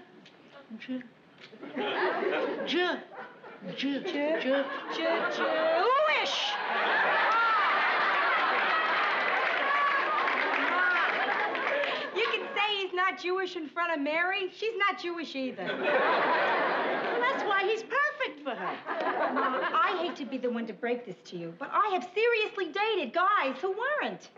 No, you haven't. Yes, I have. Really, Mary. Mrs. Morgenstern, I really appreciate your taking an interest in me and all, but, you know, with Rhoda being my best friend and all, I feel sort of, well, it's hard to know how to put it. Well, I know how to put it. Ma, you're not done being my mother. Now, finish driving me crazy before you start branching out. Well, look, I know you two have a lot to talk about. Oh, no, Mary. We're finished talking. Apparently, someone here thinks I've done something wrong. Lucky it happened early in my visit, so I'm not totally unpacked yet. Oh, Mrs. Morgenstern. You can send back the bed. I'm sure if you call now, they'll give you a refund. Ma, if you... I thought just this once I'd come out and we wouldn't get on each other's nerves, but I see I'm wrong. I'm sorry. No, really, don't Ma. try and stop me. Please, My mind is please. made up. No, Ma, I will don't you have any stop? of it. No, Ma, I'm not talking but Ma, about you're it. packing my clothes. You wear such a revealing nightgown? I give up. Oh, Mary, what's the matter with us? Nothing, nothing. Ma, it's no big deal. Come on now. Plenty of people fight with their mothers. Who? Brenda, Arnold. You leave your brother and sister out of this. Yeah, as a matter of fact, I'm going out with him again tonight. Hang on, Mother, will you? There's someone at the door. Who is it? Just me and her daughter. Hi. Hi. We've just been out doing a little shopping. Oh, well, that must have been fun. For a hairnet. Listen, just make yourselves at home. I'm talking to my mother. Hi. So, where was I? Yes, I'm going out with him again tonight. And Why? Cold drink. Hang on, Mother. Rhoda wants to know if you'd like a cold drink. Oh, that would be very nice. Thank you. Tell her I'm going to get it. I heard. Listen, I would really like you to meet him. Maybe the four of us can go out to dinner next week, huh? Great, I'd like that. It'd be fun. Okay, I'll be talking to you, Mom. Bye-bye. That was your mother. Yeah. You talk like that to your mother. My, that's lovely. But, what do you mean? Well, it sounded like you were talking to a friend. Oh, well, yeah, we are friends. Friends? Sure, just like you and Rhoda are friends. So, tell me about your shopping trip. Don't we have lovely stores here in Minneapolis? Oh, yes. And we went to every one of them. 30 stores. So what'd you buy? Lunch. I'll bet you and your mother have a good time when you go shopping, don't you, Mary? Well, no.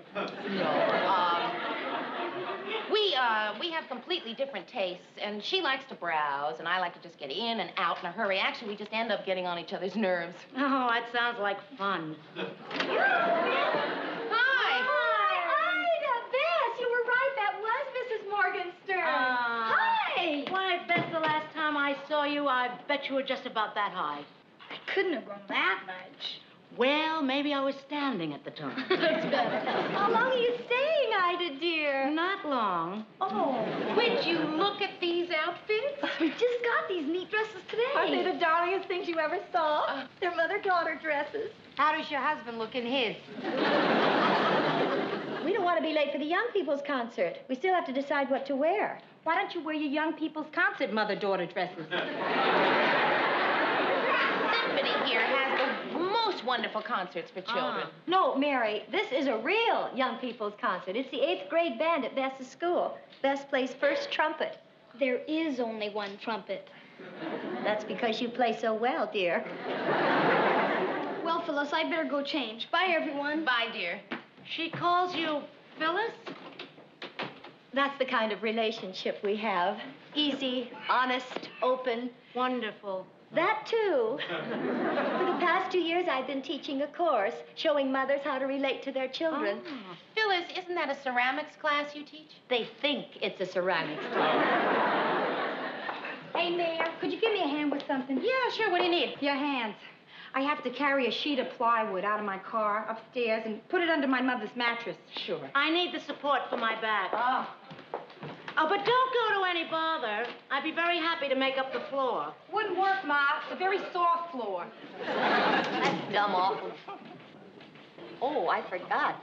You're related. I'm sorry. Oh, I don't know. It seems to me that Rhoda and I don't have anything to say to each other. But you seem to be such good friends with your little Bess. Well, I try. And Mary and her mother. How do you do it, Phyllis? You really want to know? Well, I don't want to be any bother. Oh, Ida. Oh, it's no bother. Believe me, Ida. Why don't you come with me? I have some books downstairs, and I'll be glad to give them to you. They explain everything you need to know, and what they don't explain, I'll explain. Well, I'd sure like to be friends with Rhoda. Well, it's never too late, Ida. Well, unfortunately, the only thing Rhoda and I have in common is her father. Do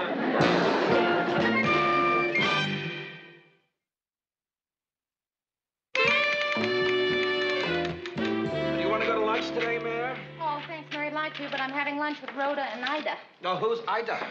Ida is this person who used to be Rhoda's mother, who is now driving her crazy trying to be her friend. She even went on a diet with Rhoda. She lost 3 pounds, and Rhoda gained 5. They don't seem to be able to get together on anything. You know, my mother was the same way. She could never seem to understand that kids don't need parents for friends. Luckily, she finally got the message. How? When they wouldn't let her on my little league team. Too bad, too. That woman had a great arm. Hi, guys. Hi. Ted, what are you doing in so early? You don't go on for, what, 5.5 hours? Well, I'm doing a little moonlighting on daytime TV. Gonna be a guest panelist on What's My Talent? Panelist? You should be a contestant, Ted. No one would ever guess what your talent is. Wait a minute, Murray. You know, sometimes I don't know whether the things you say are insults or compliments. Oh, gee, Ted. I'd hate to think that you're taking all these things I say the wrong way. They're not compliments.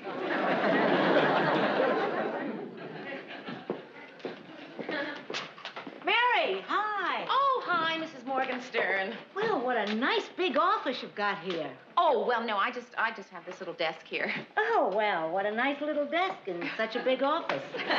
Gee, you look great. Oh, do you like it? I bought it this morning. Rhoda not here? No. I can't wait to tell her I lost 3 more pounds on her diet. Oh, she'll be thrilled. Listen, why don't you just sit down and make yourself comfortable? I've got to take this down to the mail room. By the time I get back, Rhoda should be here and we'll all go to lunch. I'm looking forward to it. As a matter of fact, I'm going to break my diet for lunch.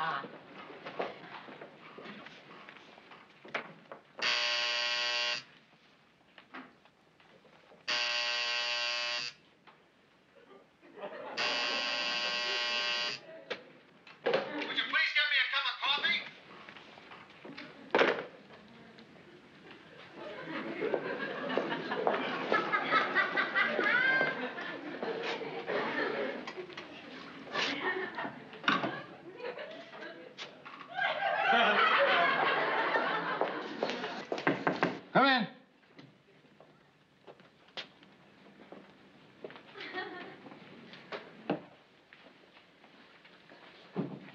I hope you like it black.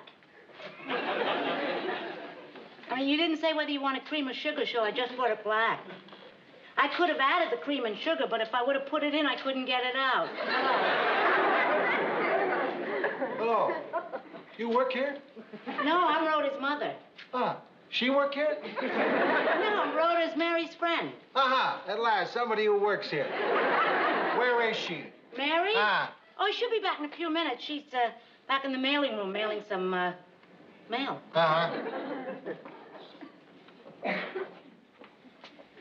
Mary works hard, doesn't she? Uh-huh. I know you're busy, because Mary's told me how hard you work, too. I try.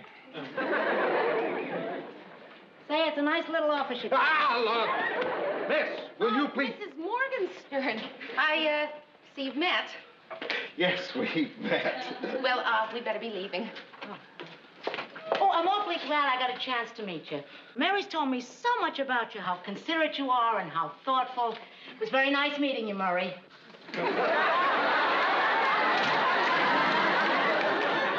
My, he's a pleasant person, isn't he? Oh, he certainly is. Murray, I'd like you to meet Rhoda's mother, Mrs. Morgenstern, Murray Slaughter. I'm very happy to meet you. Thank you. Well, there are a lot of Murrays around here, aren't there? Well, no, actually, that wasn't a Murray in there. That was my boss, Mr. Grant. Oh, I didn't realize. I should go and apologize. No, please, don't. Just, go relax. I'll explain later.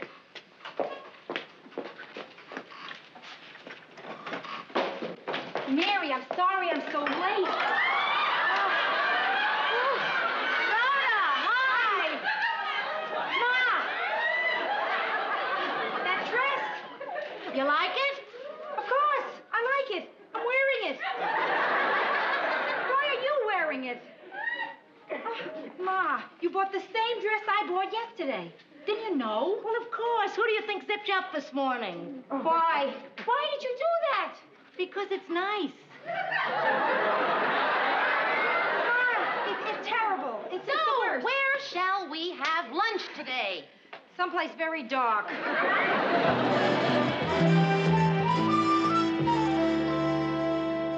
Would like some more wine, Mary?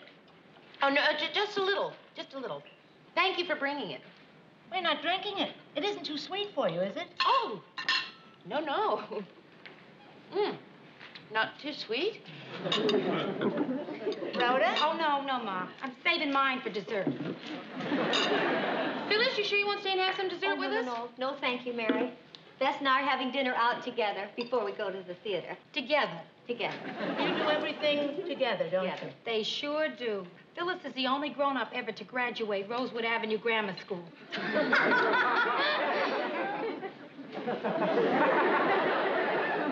I'm sure, Ida, that you took just as active an interest in your daughter's schooling as I do in my little Bess's. Well, I would have visited Rhoda's school more often, but I was afraid to walk alone in that neighborhood. Coffee, anybody? Yeah, I'd love some, Mayor. Phyllis, we better go now so we won't miss the play. What are you seeing? Here. It's all right. It's a benefit for the PTA. They're doing the nude scene with their clothes on. Well, I hope you don't get raided. I'd hate to see Bess's picture splashed all over the front page of the Weekly Reader. Bye, kids. Bye-bye, dear. Bye, Mary. Bye. Well, shall we have coffee in the room? You can bring your wine. Gee, it's nice spending an evening together. Just us three girls. Ma, the only girl in this room just left. Mrs. Morgenstern, cream and sugar? 1 sugar, please. How about you, Rhoda? You taking sugar in your coffee? I'm just going to put my wine in it. Well, we got all the way through dinner and nobody even mentioned my pantsuit. Oh, I noticed it. It's lovely. Yeah, Ma, that's what's different about you. You never wore pants before. I mean, literally, that is. Know what else is different about me? What? I'm not wearing a bra.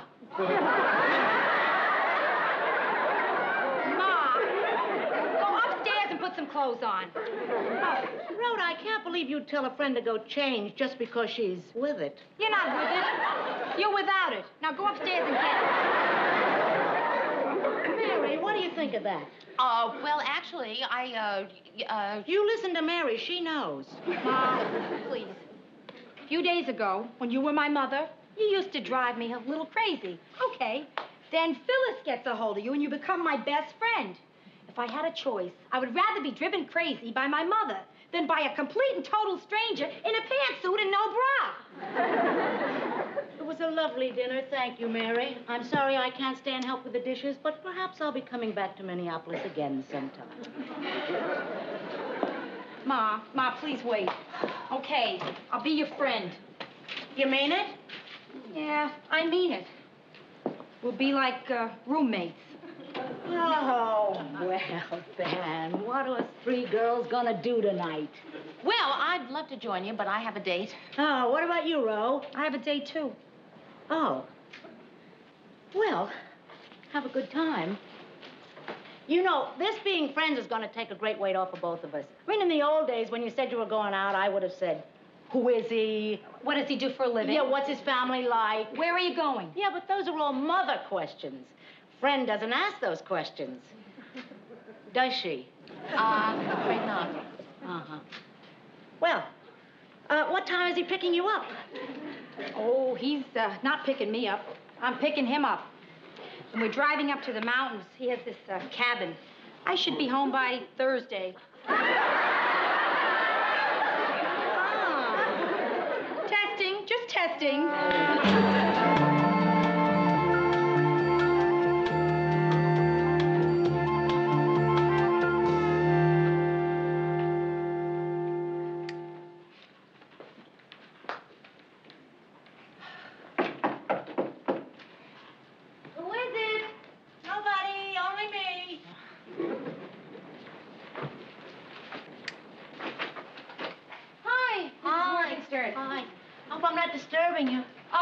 Well, I was just getting ready for bed, but come on in. Oh, thank you. Is anything matter? No, I just can't sleep. I guess my body's still in New York time. It's not late for you to be up, isn't it? Well, no, I was out on a date. Oh, did you see Rhoda? She was out there on a date, too. No, I didn't. Isn't she home yet? Gee, I don't know. I didn't see her up there. Oh, well, that's pretty hard to miss her up there in that small room, so. Yeah, well, I don't go around keeping tabs on my friends. What'd you do on your date? Oh, we just watched a new group at the Embers, you know. Oh, my, you did all that and you're home and undressed and ready for bed? Wonder what Rhoda's ready for. Mrs. Morgenstern, I wouldn't worry about her. Worry? Oh, I'm not worried. Okay, before I would have been worried, but now... You don't know the name of her date, do you? Rose family? No, he's somebody new. Uh-huh. Well, I guess Rhoda and that mysterious stranger out there parked somewhere. Mrs. Morgenstern, I don't think people do that anymore. No, what do they do? Oh, don't tell me. Hey, you know something? It gets awfully dark here in Minneapolis. Mrs. Morgenstern. Ida. Listen, there is probably nothing to worry about, but if it would make you feel better to worry, why don't you just let yourself go and worry? Worry? Why should I worry? I didn't worry when you came in at 12:57. Oh, Mary, I'm keeping you up. I think I... Yeah. Do you have a cold drink? I think I'm thirsty. Mary, have you seen my mother? Yeah. Oh, hi, Rhoda. Home so soon? I just came down for a glass of milk, and Mary and I got to talking. No, Mrs. Morgenstern, you did not just happen to come down for a glass of milk. Ida? Mrs. Morgenstern. I came home, she wasn't there, so I got worried. Yeah, well, you're not the only one who was worried. Your mother was... I was not. You were. Rhoda, you shouldn't go around worrying your friend like that. Which friend? You or her? She's right, Ma. You're the one who was worried. What makes you so sure? Because you hate milk. Hey, look, Ma, you've been a swell friend, but I really need a mother. Oh, Mrs. Morgenstern, did you hear that? I heard. No, hold it, girls. No emotions. It's nothing touching. I just need a mother right now, one flight up. What for? Because all night long I have been out with Super Lech. Which was okay, because I knew when he brought me home, I could say, I'm sorry, you can't come in. My mother's staying with me. So when we got to the door, he says, prove it. So I opened the door, and no mother. Is he still up there? Uh-huh. Well,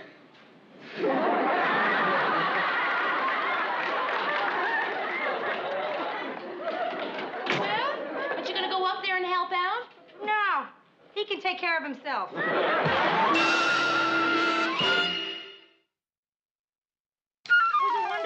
Rhoda. Those 2 weeks just flew by. Ma, it's only been 1 week. Oh, really? I had such a good time, I thought it was 2.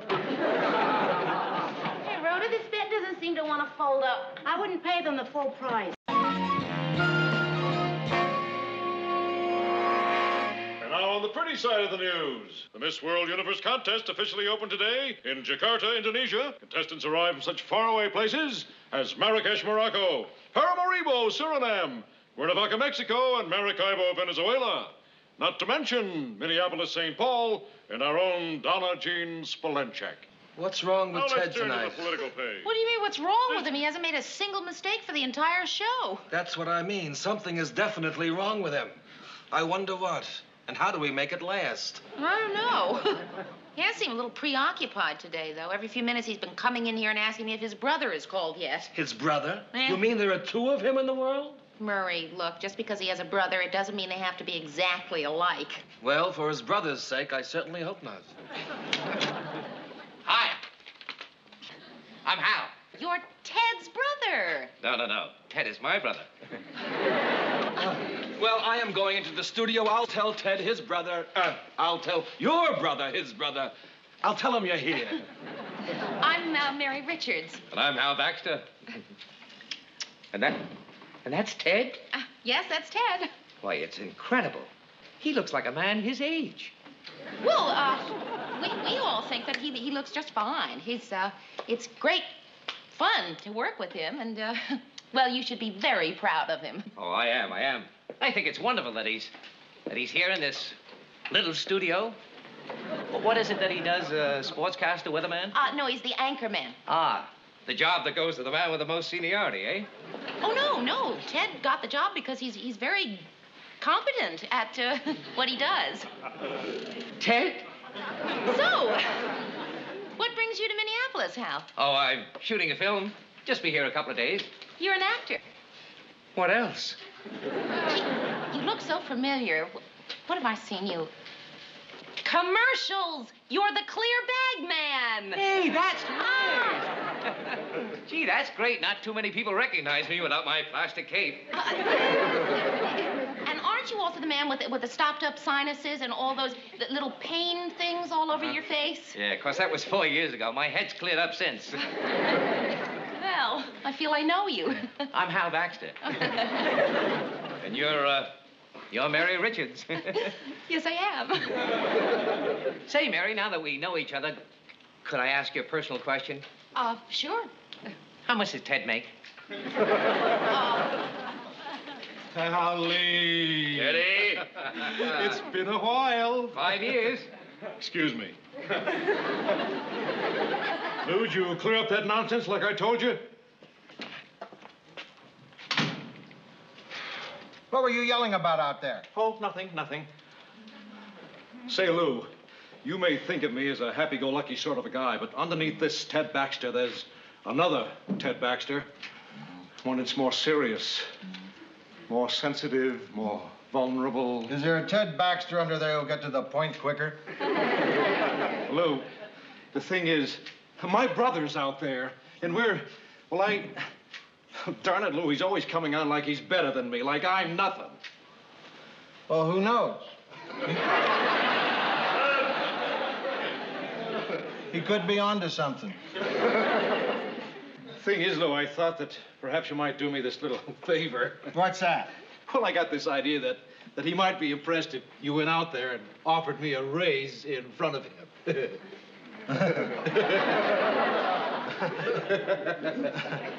Offer you a raise? A make-believe raise. A make-believe raise. I see. Well, Ted, why stop at a simple little thing like offering you a raise? Why don't I go out there and pretend to crown you king? Come on, Lou. Just a little raise. Why won't you? Why won't I?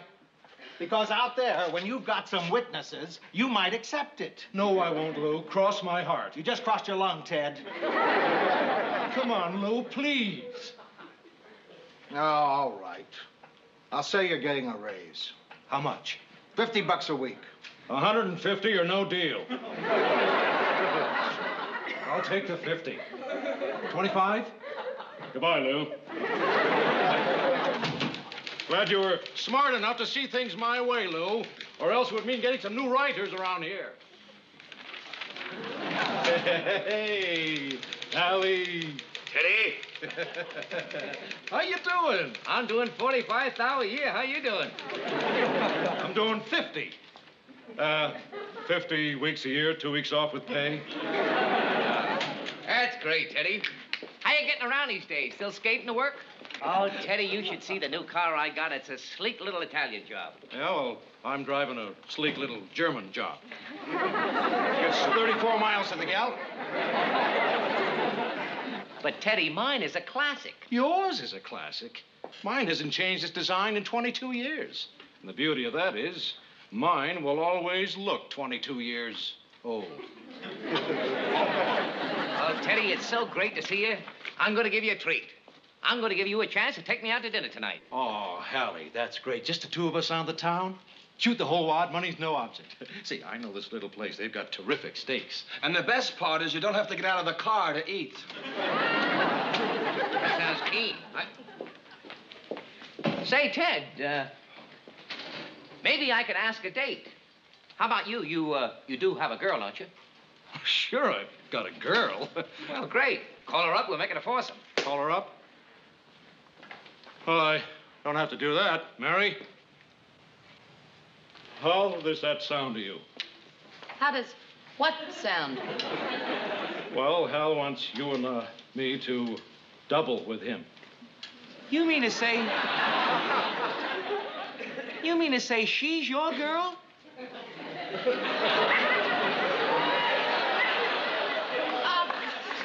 Sure. Sure. Who are you going to date tonight, Hal? Oh, me? Well, this is my first day in town. If it were tomorrow. Say, Mayor, why don't you fix Hal up with that Israeli friend of yours? You mean Rhoda? Yeah. Ted, she's not Israeli. Israeli. She's from New York. Well, I knew it was somewhere there in the Middle East.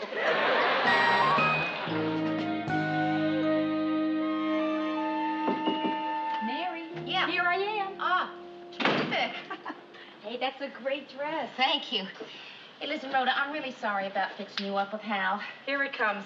Okay, what does he look like? He's very good looking. Here. Yeah? Hey, not bad. How does he look with both sides of his face shaved? He's on page 148. Yeah, 148. Very attractive. Mary, this is the first time I've seen my date in his underwear before I met him. What's wrong with him? I mean, other than the obvious handicap of him being fantastically handsome. Well, he's it's a lot like Ted, only more. The two of them, when they get together, are so unbelievably competitive. Well, would you believe two grown men actually arm wrestling on the top of my desk? You're kidding. No. That's the most ridiculous juvenile. Did mine win? 2 out of 3. Oh. Hi, honey. Hi. Hi, Mary. Well, Rhoda, you of course know Ted. This is Rhoda. Ted's brother, Hal. Ted is Hal's brother. They're, brothers. Yeah. Well. Boo-boo? Oh, thank you. Well. Aren't we pretty? You mean me or both of us? Both of us. You certainly have a very nice apartment here, Mary. Well, very nice. Thank you. You mean to say you haven't been here before? Of course. What do you think? I come here all the time, don't I, Mary? All the time, yes. Look, I'll show you around. This is Mary's living room. And there's her bar, kitchen. And this is her table where sometimes Mary fixes us a quiet little dinner and we sit down and she puts the food on this table. And then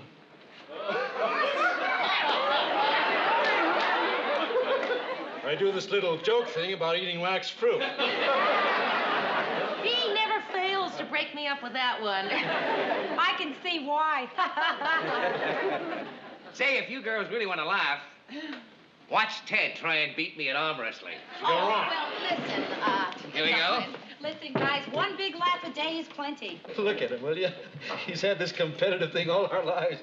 You'd think we'd have gotten over it by now. I mean, what do we have to prove now? All right, Hal, that's enough. Give up, Ted? No, you first, Hal. No, you first. You, Hal. Teddy. Hal. Old-timer. Hal. Hey, guys. Mary, let me handle this. The one who wins pays for dinner. Hal, this really is silly fighting in Mary's apartment. Yeah, you're right. Girls, I'd like to apologize. Well, our parents used to encourage this sort of thing. When we were kids, they'd buy one toy for the two of us. Throw it up in the air, and we had to jump for it. You should have seen us in school, always trying to outdo each other in class, competing for the teacher's attention. You were in the same class? Mhm. But isn't Ted... 2 years older. But we were in the same class. If you know what I mean. Oh. Well, there were a couple of years there, they only promoted the taller kids. You really believe that? Well, Mom said. Hey, is anyone here as starving as I am? I'll second that motion. I'll third it. I'll make it anonymous.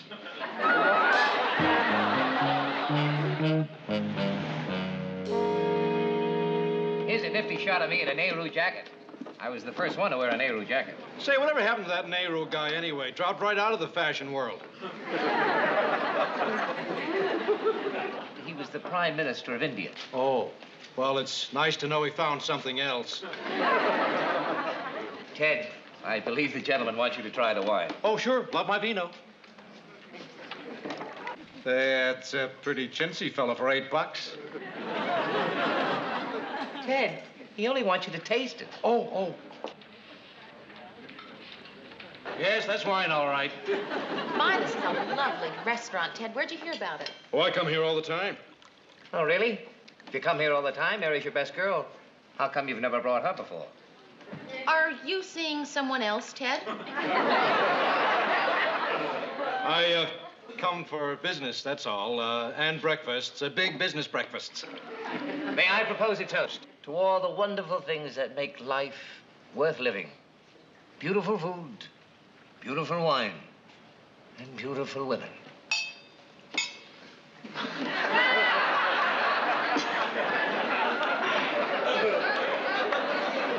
Now, Rhoda, see anything you like?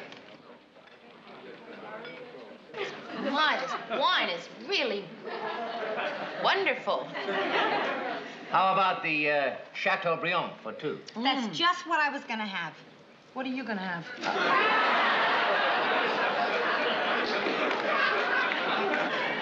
How about you, Teddy? Want to make it anonymous? The Chateaubriand for two? Where is it on the menu, Mary? Oh. Oh, I had Chateaubriand for two for breakfast with eggs. Hey, this looks pretty good, Mayor. How about this? A fruit cup, a turkey leg, and mashed potatoes? Ted, we can't have that. Why not? We're not under 12. We'll be a few more minutes, waiter. Yeah, everything here looks so good. Thank you. May I? Teddy, my boy, anybody looking at this table would think that you two are on your first date. Mary, I don't want to make you nervous or anything like that, but I'm afraid I'm going to have to kiss you. On the lips.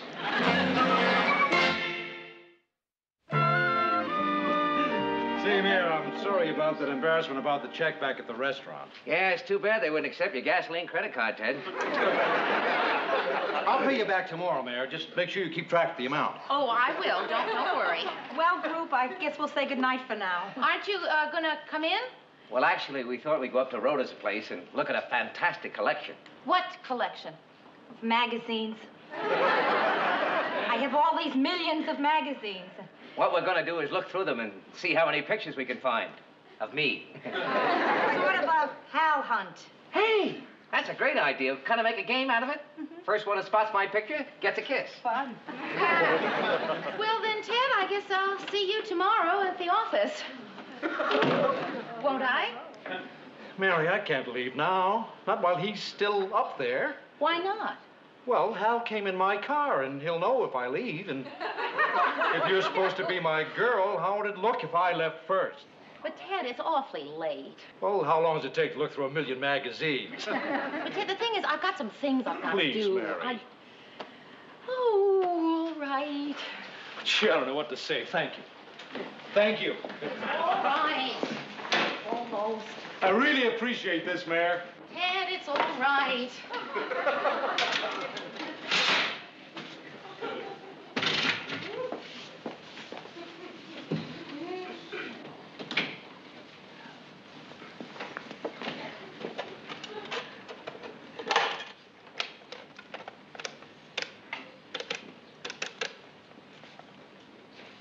Hello, Rhoda. Is my brother Hal around? Hi, Hal.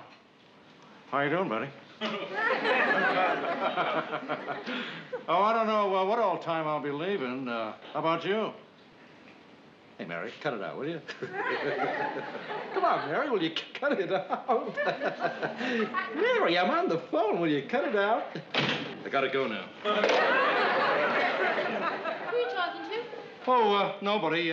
Just called the wrong number. Say, what a wonderful hi-fi you got. Do you mind if I put on a little mood music? Well, Ted, I don't know if I have any music to suit the mood I'm in.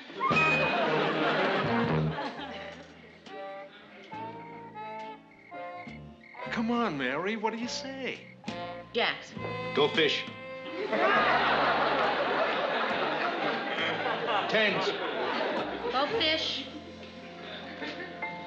Hey, Ted, what time is it? Oh, it's still early. What time is it? Would you like some more music, Mary? Ted. Ted, I think it's getting light out. What, that? Oh, no. It's in the middle of the night. Ted, that's dawn. Come on. Oh, that's not dawn. You see, it looks like dawn because we're in Minnesota, you know. The land of the midnight sun. Oh, Ted, Minnesota is not the land of the midnight sun. It's the land of 10,000 lakes. And I think I see one of them now. Ted, it's dawn. Oh, won't you please call Hal? Mary, you don't know what it's like having a brother like Hal. Ted, I'm so punchy. I don't know what it's like being me. Please call him. Obviously, he's not going to call you. Oh. See, I told you. See? Hello? Yes, Rhoda. Yes. All right. Yes, I will. Goodbye. That was Rhoda. She wants us, please, to turn off the music. It woke her up. Woke her up? Your brother Hal took a taxi back to his hotel a half hour after we got home. Oh. A half hour after we got home, Ted. I think I'll be toddling off. Thought you might. Well, see you at work tomorrow, Mary. This is tomorrow. I hope I haven't overstayed my welcome.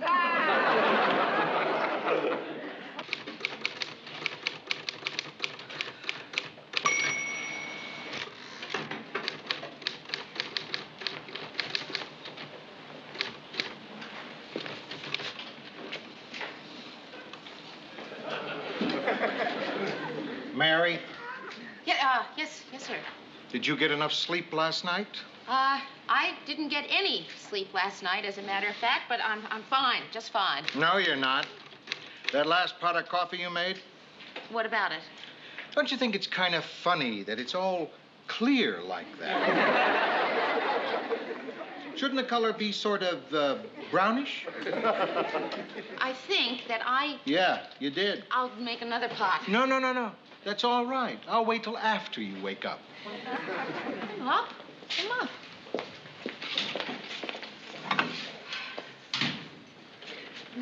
No, brownish. Oh, what a beautiful afternoon. So, hello, Mary? I'm sorry, Ted. I'm just a little out of it. I'm too sleepy. Oh, sleep. Don't mention that word to me. Do you know I slept right through my alarm this afternoon? I'd still be asleep if I didn't wake up anyway. Say, I just talked to Hal. He's coming by later. I thought maybe... No. Oh, of course. How much do I owe you for last night? No, I insist. I really want to pay you back, Mary. $42. 20, 40, 1, 2, 42. Does that include the tip? No, it doesn't. 43. Now, how about tonight? Ted, I just couldn't take another night of you and Hal doing that topping each other thing. I don't want to be around it, that's all. Who cares who's the best one? I don't know why you two are so afraid of being second best. Well, I'm not. He is. Ted, you just did it again. Well, I'd stop if he would. There it is again. Ted, somebody has got to stop first, or it'll go on forever. I'll let him quit first, then I'll quit first. Why don't you quit first and be the first to quit first? That makes sense. Afternoon, gang. Hi, Mary. Hi. Teddy, my boy, when I left Rhoda's last night, your car was still out front. What happened? Flat tire? Well, we were up there all the time, played cards, and watched her iron. She's not my girlfriend. She doesn't even like me much. Oh, Ted, no, I wouldn't say that. And I've got lousy eyes. What happened to him? Lousy eyes. I can't see a thing without my glasses. You want to see what I look like in my glasses? Here. Old four eyes, see? How's that for being honest? Terrific. Honest. You want to see what honest is?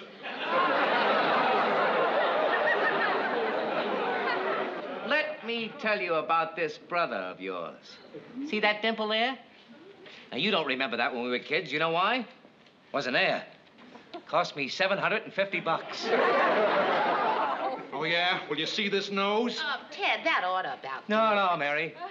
You know that TV commercial I'm shooting here in town? My face isn't in it. They wanted my feet. It's for socks. Socks? Stretch socks. White stretch socks. I tell you, kid, I've hit bottom. Gee, I don't know what to say. Hal, you'll work your way up again. Oh, that's nice of you to say, Mary, but... Sure, Hal, you look good to me, pal. Thanks, Ted, but you're blind without your glasses. Say, Hal, you and I have got a lot to talk about. Why don't just you and I go out for dinner and catch up? I know all the worst places in town. First, come on in the studio with me and watch me mess up the news. I'm really terrible.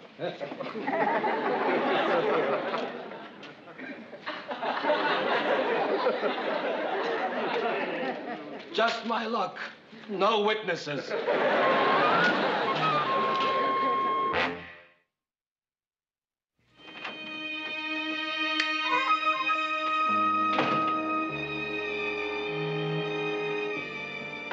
Mary? I thought I heard you. Listen, kid, I just want to thank you for fixing me up with Hal last night. Oh, come on, Rhoda. You didn't have a good time. This is true, but at least while I wasn't having a good time, it was with the best-looking guy in the world. Boy, I don't know. I wouldn't want to go out with a guy. শুনেন কালকের খেলায় আপনি হারবেন বাবা confidence দেখছো মে যদি না হারছেন তাহলে কিন্তু বললাম এটা দিয়ে আমি আমার হাতে আপনার নাম লিখুন মানে তো তখনই বুঝবেন যখন এটা দায় আপনার উপর পড়বে সমস্যা থেকে ওই দিনকা তোরে হাত খরচের লেগা ৫,০০০ টাকা দিয়েছিলাম আবার টাকা কি গাছে ধরে আব্বা জান আপনি তো কত টাকাই কামান ৫,০০০ টাকা দিলে আপনার কি হয় আমি আপনার একমাত্র আমার মাইয়া তো আমার পিছনে খরচ করবেন না কার পিছনে করবেন আমার একটা কুর্তি পছন্দ হয়েছে ওই কুর্তি আমি কিনতে চাই কুর্তি মূর্তি লেহেঙ্গা ওড়না এসব দিয়ে তো ঘর বইরা গেছে হাঁটুনের বি জায়গা নাই মন চায় তোর এগুলা নাইজেরিয়া বুলগেরিয়া আর উগান্ডায় পাঠাইয়া দে আচ্ছা এত কিছু কিনার দরকার নাকি কি করতেছেন আব্বা একটা শখ করছি শখের দাম লাখ টাকা শখ যদি না মিটে তাহলে এই জীবন রেখা লাভ কি আপনি যদি আমার টাকা না দিচ্ছেন তাহলে কিন্তু আমি কয়ে দিলাম ব্লেড দিয়ে হাত কেটে নাম লেখা ফেলাম আচ্ছা ব্লেড দিয়ে এই কুর্তির লেগে হাত কাটানোর দরকার নাই আমি বাইরে যাওয়ার সময় তোর টাকা দিয়ে যাব থ্যাংক ইউ আব্বা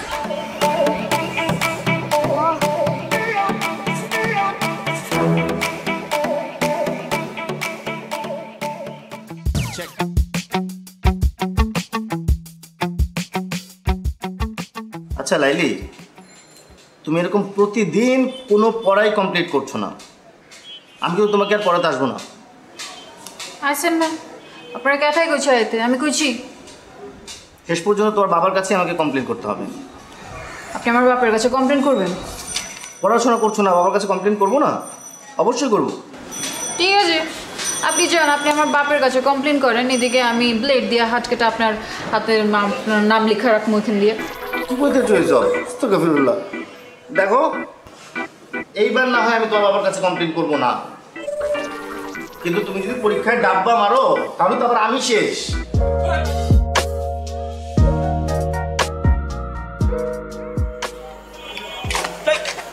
ও তুমি ডরাইছেন ডরাবো কেন মাগের এরকম আটকা মায়া মনের সামনে চলে আসলে তো একটু চিন্তা লাগেই আর কালকে আবার তোমার মামার সাথে চ্যালেঞ্জ বইলা এসো শেষবার মতো চুলদারি আশ্রয় আসতে শুনেন কালকের খেলায় আপনি হারবেন বাবা কনফিডেন্স দেখছো মে যদি না হারছেন তাহলে কিন্তু বললাম এটা দিয়ে আমি আমার হাতে আপনার নাম লিখুন মানে তো তখনই বুঝবেন যখন এটা দায় আপনার উপর পড়বে সরেন আরে ভাই নাম লিখবা মানে কি মুসিবতে বললাম জিততে না পারে এখন 2 নাম্বারই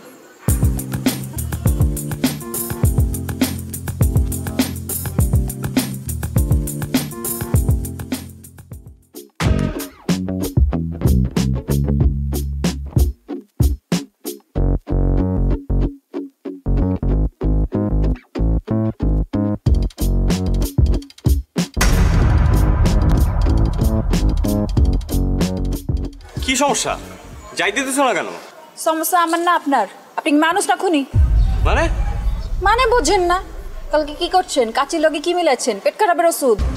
দেখো এখন কিন্তু বাড়াবাড়ি হইতেছে। তোমরা কাচ্চি খাইতে চাইছো, আমি খাওয়াইছি ব্যাস। কারণ কারো যদি পেট পাতলা হয়ে যায়, কেউ যদি হজম করতে না পারে, সেটা তো তার সমস্যা, আমার না। বাড়াবাড়ি আমরা করছি না আপনারা করছেন? মানে ইচ্ছে করে আপনারা খান নাই কালকে, তাই না? যাতে আমার লগে প্রতিশোধ নিতে পারেন। আর যদি নিতে চাই সেটা কি দোষ? 3-3বার ঘুরি চ্যাম্পিয়ন আমি, তোমার কারণে আমার হারতে হয়েছে। হারছেন তো কি হচ্ছে? মাঝে মাঝে কিছু জিতবার লাগা কিছু হারতে হয়। এই তোমার কাছে হাইরে আমি কি জিতছি? হ্যাঁ, আমারই জিতছেন, আমার মন জিতছেন। এই দেখো তুমি আমার আবার কোনো কিছু তো ফাঁসে দিচ্ছ, আমি বুঝছি। এইসব ফান্দে আমি পা দিতেছি না, প্লিজ। আমি আপনারে ফাঁসাই নাই, আপনি আমারে ফাঁসাইছেন। আমি তো আপনার প্রেমে পড়ে গেছি ফ্রি মাস্টার। আপনি আমার মারবেন, মারেন, কাটতেও ফালান, কিন্তু আমি আপনার ভালোবাসি, এটাই সায়েন্স। হ্যাঁ, এর জন্যই তো সায়েন্সে মারো ডাব্বা। যতই অপমান করেন, শাদি তো আপনার আমার লগেই হইব। তোমার মতো মেয়ের সাথে শাদি দূরে থাক, প্রেম পর্যন্ত করতে রাজি নাই আমি। আর এইসব ব্লেড ফেড দিয়ে কোনো কাজ হবে না, আমি ভয় পাই না আর। দেখো চন্দ্র, তুমি কি করো।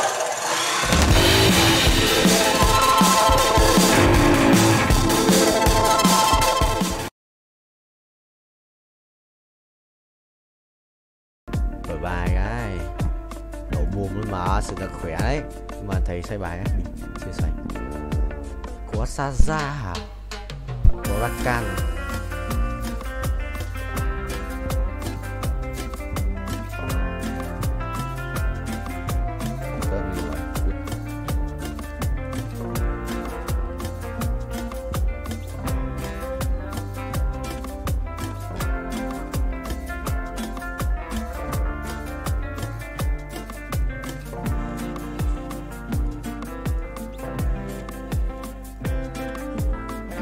Đúng vậy, át này, binh, xong là át luôn mà. Sao có xin ra ấy, nhưng mà anh đéo dùng rồi.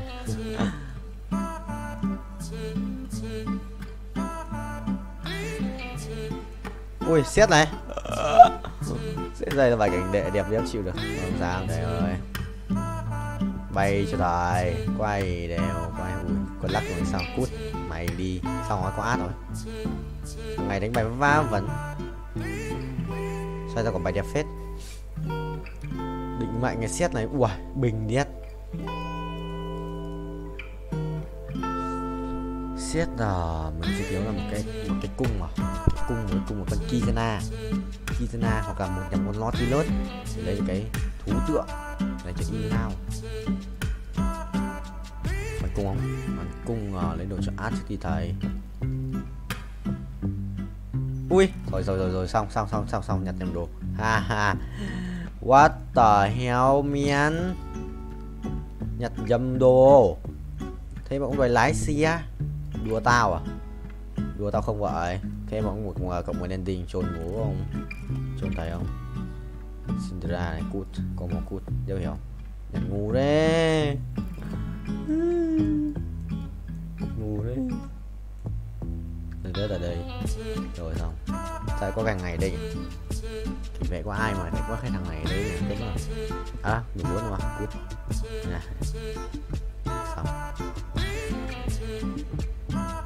Chịu rồi, nhặt nhầm đồ, lỗ tắc ngủ nó máu nhỉ? Rồi xem đi. Thầy ơi, không ai nhận được cái gì? Có nhận không? Ở đây. Vòng quay may mắn, vòng quay vô cực. Anh 2 vòng à? Quay đều ra cái pet đổ ai đi, ra cái pet đổ đó. Đi ra qua. Biết quay được vào pet Omega. Chịu rồi, tí vào lừa tao. Đi qua mà trồn, lại đi qua. Trồn tố bố. Đi trồn tao, đi xin à? Đi xin chọn không vậy? Rồi xong, bình. Xong, thắng. Không thắng. Suýt thắng. Quả phe bắn được phết nhưng mà suýt thắng thôi. Thầy bay tốc độ cao ấy. Bay tốc độ cao luôn. Israeli আগ্রাসন বহু মায়ের বুক খালি করেছে, রেহাই পায়নি সদ্যজাত শিশুও। চলমান সহিংসতায় প্রায় অর্ধশত শিশুর ঠিকানা হয়েছে কবর। হাসপাতালগুলোর দৃশ্য আরো মর্মান্তিক। মৃত্যুর মিছিল দীর্ঘ হতে থাকায় স্বজনহারাদের আহাজারিতে ভারী হয়ে উঠেছে বাতাস। আর আহতদের মধ্যে মৃত্যুর সঙ্গে লড়াই করছেন যারা, তাদের আর কি বেরহম, নির্লজ্জ, বেহায়া জালেমগুলো হাসপাতাল পর্যন্ত রেহাই দিচ্ছে না। কিছুই করার নাই গো কাকা। কিচ্ছু করার নাই? কি আর করার থাকবো কন? দুর্বলের মায়ের খাওয়াটাই নিয়তি। দুর্বলের পাশে কেউ থাকে না গো কাকা। হ্যাঁ ফজলে মিয়া, ভালোই বলছো তুমি। দেখো না সারা বিশ্ব কেমন একদম চুপচাপ নিশ্চুপ হয়ে আছে। সবই সার্থক কাকা, যে যার ধান্দায় আছে।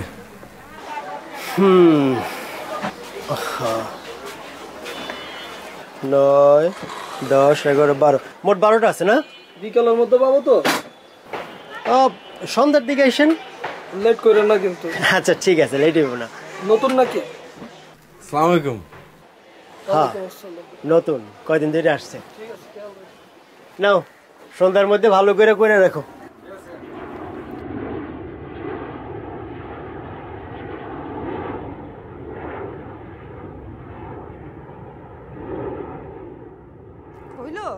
হ্যাঁ তাড়াতাড়ি আসো, বইসা আছে তোমার জন্য। আইতেছি। কি রে বাপ, খিদা লাগলে খায়া ফেলবি, আমার লাগে বইয়া থাকবি না। কত কথা শুনে।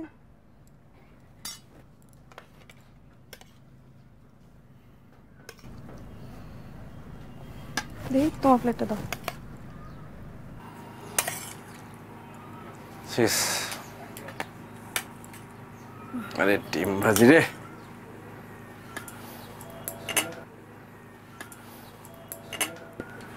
তুমি নিলে না? আমি পরে খাবো।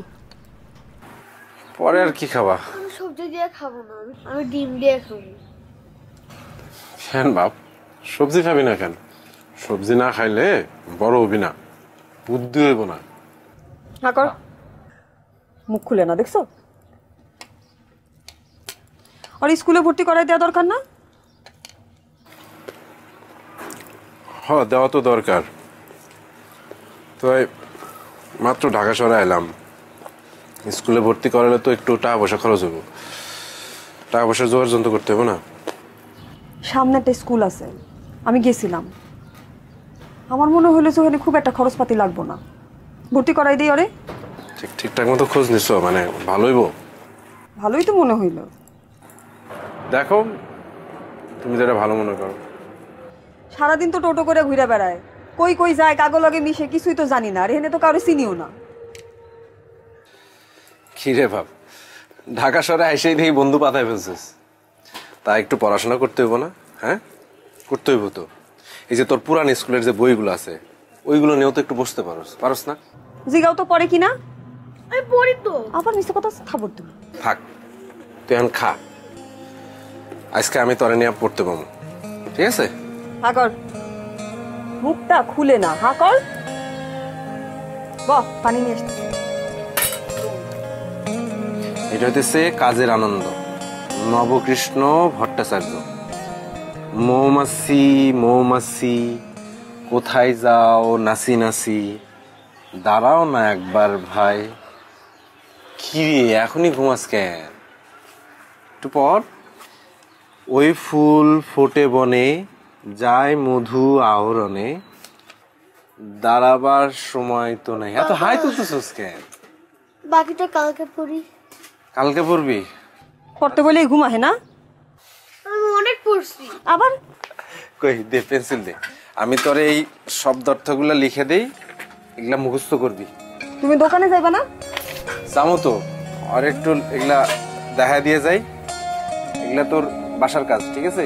এগুলো মুখস্থ করবি। যে আহরণ মানে হইতেছে সংগ্রহ করা। আহরণ মানে কি? সংগ্রহ করা। সংগ্রহ করা। তারপরে হইছে Dạ. Khổng lồ, một khổng lồ cái gì đấy? Mở doan. Cảnh vệ. Thần dương, hai thần dương vật ở nhau. Hai khổng lồ. À không. Cảnh vệ xử lý ngang rồi, xong. Nhà tranh bài của tớ làm ơn đấy. Đâu đấy? Ngày khỏe đấy nhở? Cứ chơi chứ. 14 lap nhanh nhẹn. Bớt 1.4 rồi à, 1.2 à.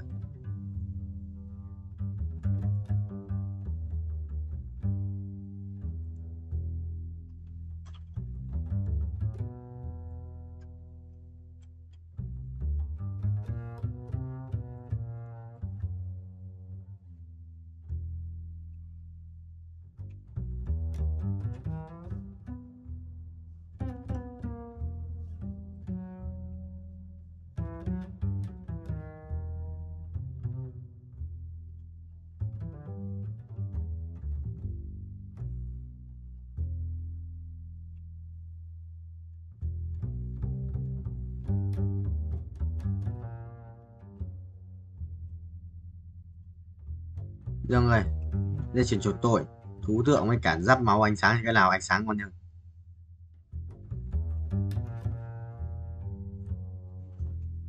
Đây mà.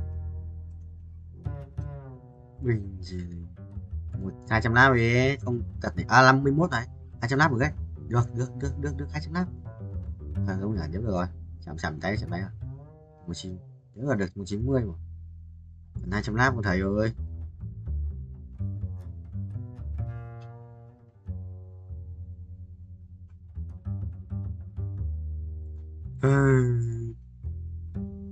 Bớt em đủ 80 củ bớt lần nữa ăn đét vậy rồi tao bớt lần nữa ấy. Xong rồi tao mới cút về bên kia bớt lên 5 ấy xong rồi mình cút về bên kia được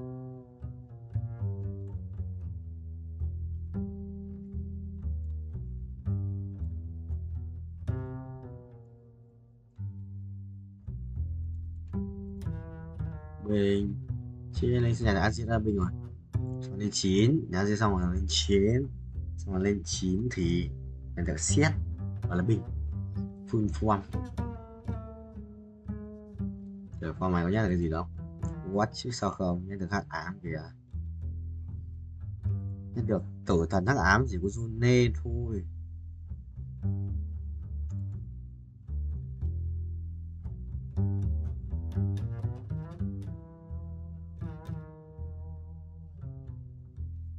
sự bay một chỗ ác quỷ nhỉ mèo mèo mèo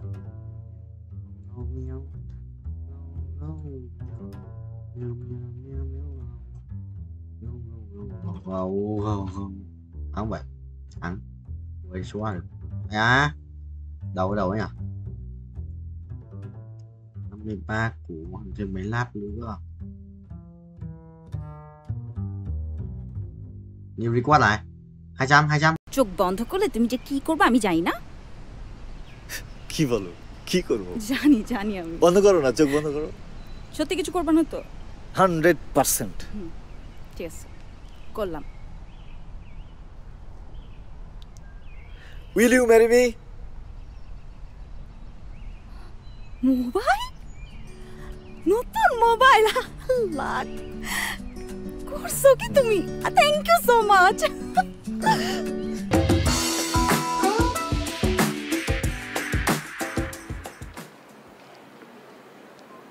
কে sir courier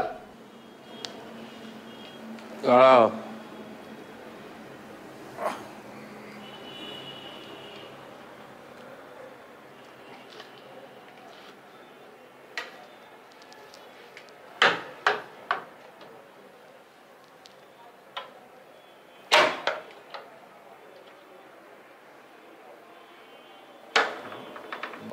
ওরা তো বাসায় কেউ নেই তুমি টেবিলের উপর রেখে দিয়ে যেতে পারবে জি জি স্যার অবশ্যই স্যার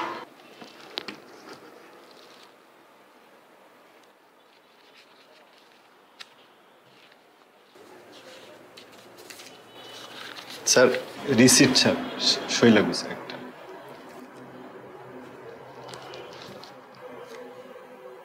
কলম দাও কলম স্যার বাইক থেকে নামার পরে স্যার কলমটা খুঁজে পাচ্ছি না স্যার স্যার একটা কলম হবে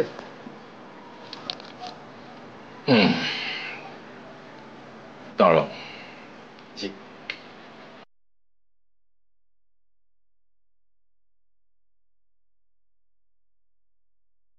যেহেতু আমার লোন দেওয়ার মতো লোকের অভাব, তাই আমি প্রথম পদ্ধতিটাই বেছে নিলাম। নিজের জন্য নয়, এই জীবনে প্রথম আমি চুরি করলাম। যে আমার মন চুরি করেছে তার জন্য, মালার জন্য।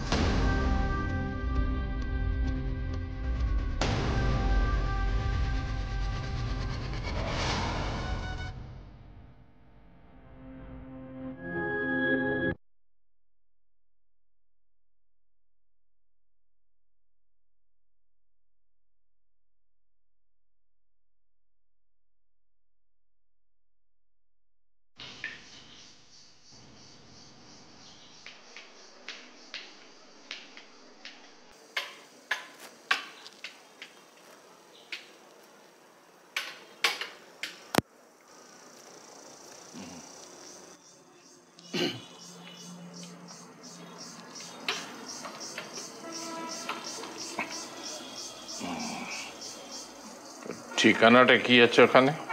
জি স্যার। ঠিকানা স্যার, আলেকজান্দ্রিয়া, ইজিপ্ট, মিশর থেকে আসছে স্যার। ও, মিশর। মিশর তো দারুণ একটা জায়গা, বিশেষ করে অ্যান্টিক্সের জন্য। আমি যতবার গেছি মিশরে, ততবারই আমি কিছু না কিছু নিয়ে এসছি সেখান থেকে।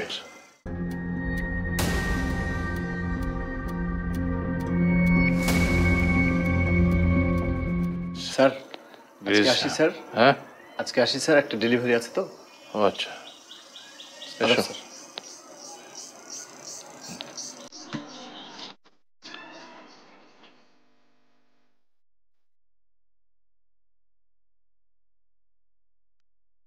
অন্ধপুরের ঘড়ি বিক্রির টাকায় মালার জন্য একটা ভালো মোবাইল কিনে ফেললাম।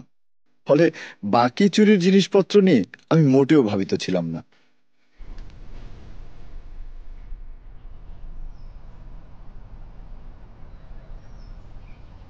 মালা, আজকেও দেরি করে আসছো। প্রত্যেক দিন তুমি দেরি করো, কি সমস্যা তোমার? তুমি না বলো যে আমার মধ্যে একটা নায়ক নায়ক ভাব? দেখো না সিনেমায় নায়ক দেরি করে ফেলে, নায়িকা অপেক্ষা করে থাকে। আচ্ছা সরি সরি সরি সরি। মন খারাপ করো কেন? তোমার জন্য একটা জিনিস আনছি, বলো কি আনছি। কি জিনিস? দাও। কি আনছো? দাও না। না না না, তুমি একটু চিন্তা করে দেখো কি আনছি। এত চিন্তা করতে পারবো না তো। বলো, মাথাটা একটু খাটাও।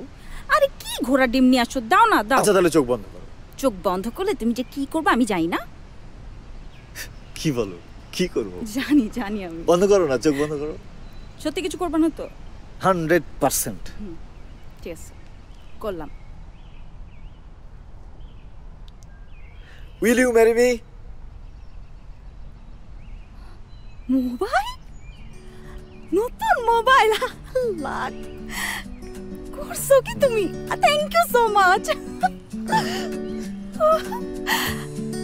আমার একটা ফোন কি দরকার ছিল জান? তুমি এটা কি করছো? দাও দাও দাও। ভালো হয়েছে না? ভালো হয়েছে না? দেখো, বলছিলাম না তোমার, কথা দিছিলাম না, ছবি তুলে দেখো। হ্যাঁ ছবি তো তুলবই, দাঁড়াও। নতুন মোবাইলের প্রথম ছবি তোমার সাথে। আসো।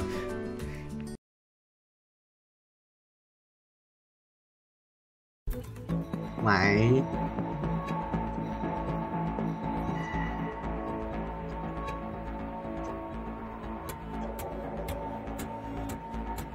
Mày viết kiểu gì hả? Tôi viết kiểu sự bình chilling ấy. Kia na cầm kiếm này. À cái đai máu này. Kia na cầm kiếm này. Rồi. Quay thằng lấy đâu? Thằng lấy rồi. Chuẩn không? Chuẩn không? Chuẩn không? Chuẩn không? Tranh mày tranh mày tranh với tao. Nhiều đi quá ta. 233 vòng. Mình bắt đầu bây giờ. Nhật báo á. Vậy cũng chưa đi 30% hả? 20% kiếp quỷ à? 100 không? 110 à? Kiểu tầm 5. Đúng không? Để cho được 5 bay cho mình. Hai mình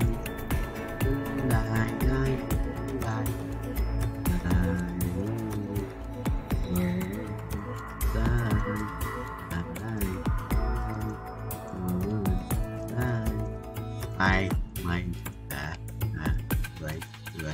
người vào nè rồi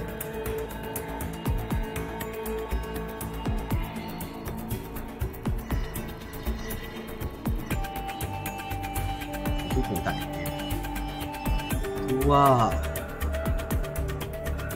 một tỷ lắm 50 thì vào khoảng là bao nhiêu nhỉ? 2 thì tính rưỡi à?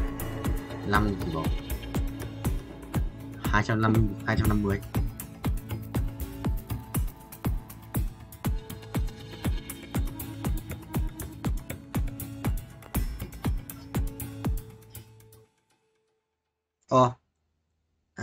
Đủ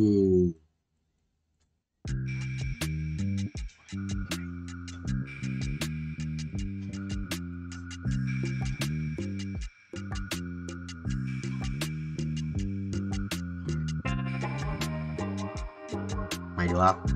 Mày ghê 250 muốn năm nay của ông thầy 29 này 12 3 4 5 6 17 18 19 5 6 7 8 9 3 6 6 3 7 8 40 à? 10 không 10 98 à? Ai 98 ai? Phải vay một phần rồi.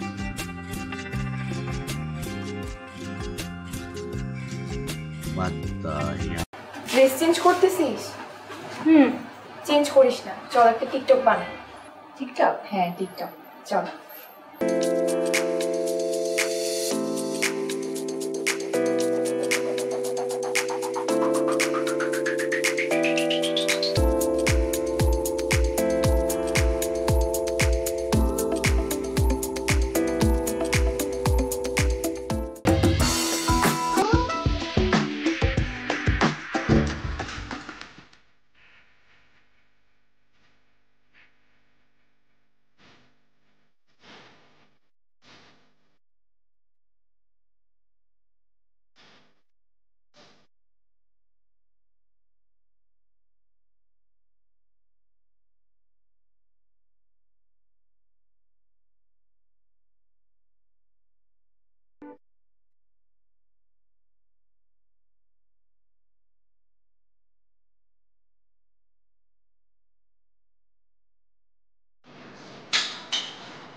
Sir normal আছে pressure, নিচেরটা 80, উপরটা আছে 120। ঠিক। Thank you. খামটা দে।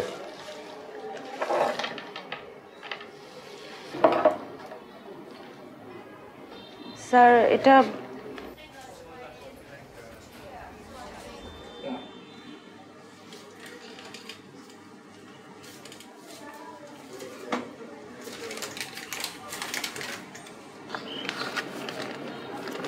কি আশ্চর্য দেখছিস, 1000 টাকা দিল প্রেশার মারতে। তাও তুই জানিস উনি কে? উনি শহরে অনেক বড় ধনী লোক। এমন কোনো মসজিদ মাদ্রাসা নাই যে উনি দান করেন নাই। এমনকি আমাদের এই হাসপাতালও ওনার চ্যারিটি হেল্প ছিল। ও ভালো লোক। ড্রেস চেঞ্জ করতেছিস? চেঞ্জ করিস না, চল একটা টিকটক বানাই। টিকটক? হ্যাঁ টিকটক, চল। ঠিক আছে, এই ড্রেসটা পরবো, এটা পর।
tí hết map.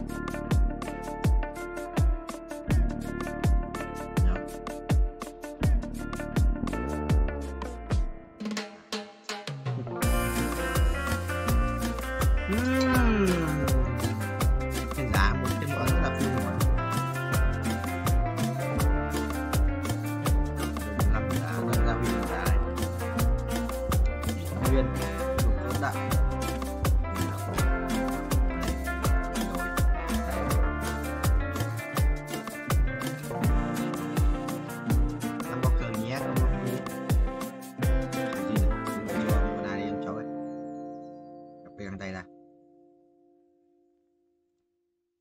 Được, broccoli ơi.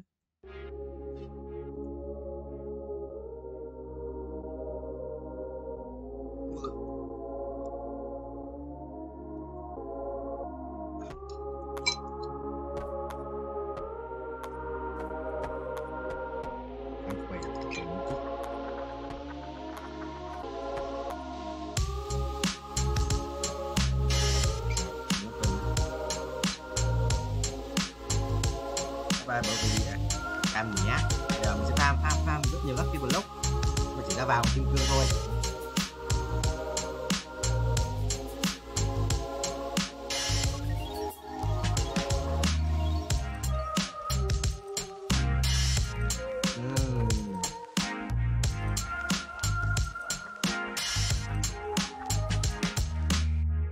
Ba sáu, sáu 18. Silat này, đi là Silat rồi, ba cao cường rồi, kéo, làm được vui,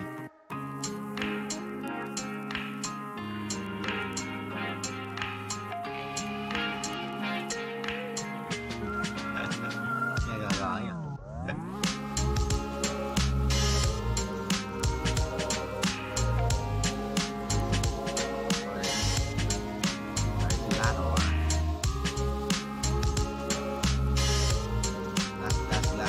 Lăng cả sửa mạnh hết, kéo gì đấy, radio chấp tạm quan cao cường phát yếu đấy,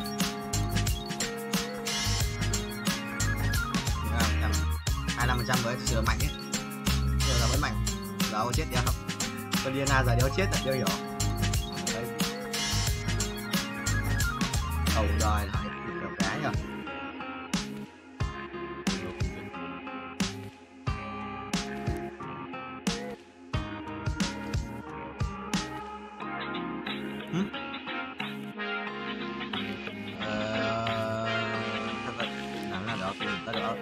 Đó tôi mở ép rồi hả? Tụi tao đi xin nhá. Ở đây coi. Lắp lên nó set cho cái đó nó bắn vào.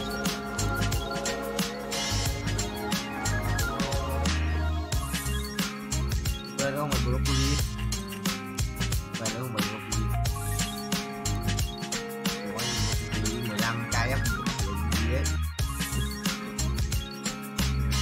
15 k F1 tao nghĩa chứ nó còn chết nhanh biết đi nhanh chết đi nhanh lên nhanh được em ạ.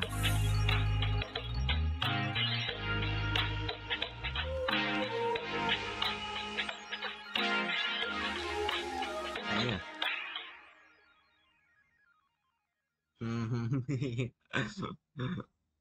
15 cái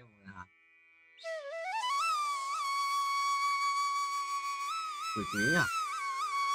Mày khỏe đấy à, rồi tao chết rồi. Mày kinh con điên nào thì đéo chết được, dây chuyền tự lực đéo chết được. Hai với điều phải không? D của em đâu?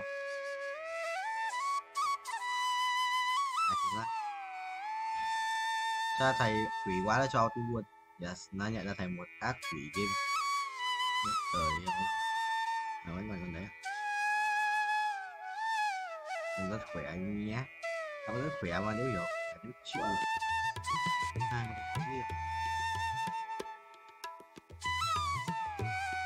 Này mất chích rồi thôi ấy. Nó vừa mất chích một lần rồi.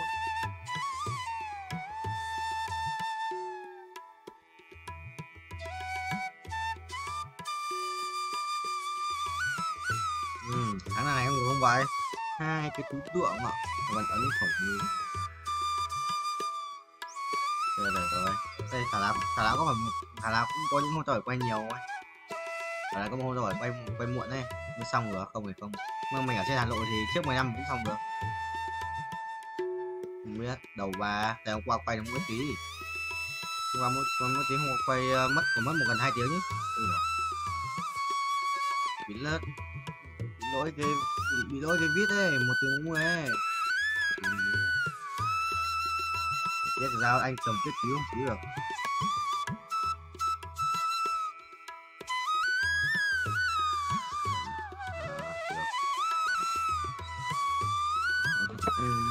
Bạn ấy hỏi tao là cho xem Netflix gì anh nhé, không bao giờ tao bảo là được mà bạn.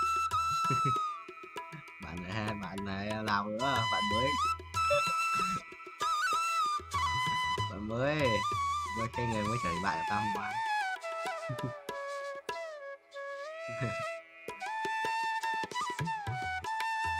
Cho xem kìa anh nhé. Nhưng mà quên mất. Để cho thằng phụ kia đóng Netflix ấy, quên mất. Đây vừa vui rồi.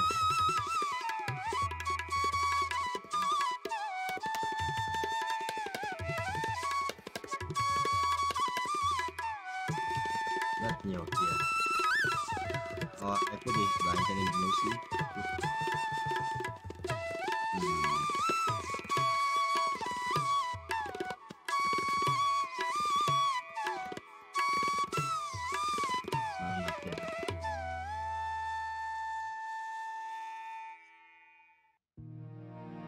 Mày check Netflix của tao xem mà đã. Ý là đây đã phải đã có nó đã thanh toán rồi. Check thử nhá.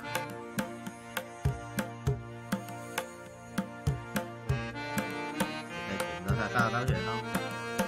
Mũi. Hai tua bắt rồi. Em thử xem được. Em bảo là bao giờ có tiền em chuyển qua bảo là cho 100.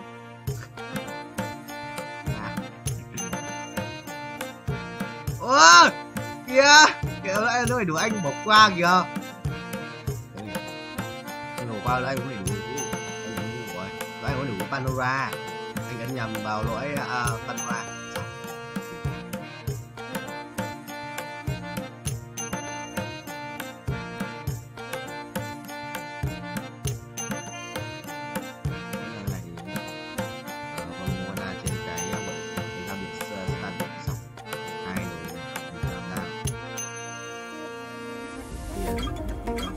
Tao lưu với thằng bạn tao ở trong con này là con nam Netflix gì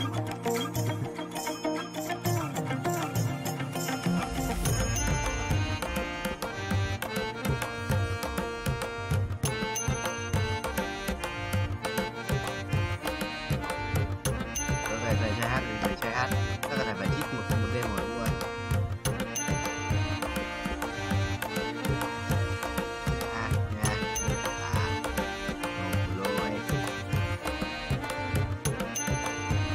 Ê, con lấy đúng đủ đéo nhặt à? Shiba con lấy cái mạnh rồi. Con lấy đồ thì cần đéo thì phải đợi để nó xây đồ đéo đắp cần.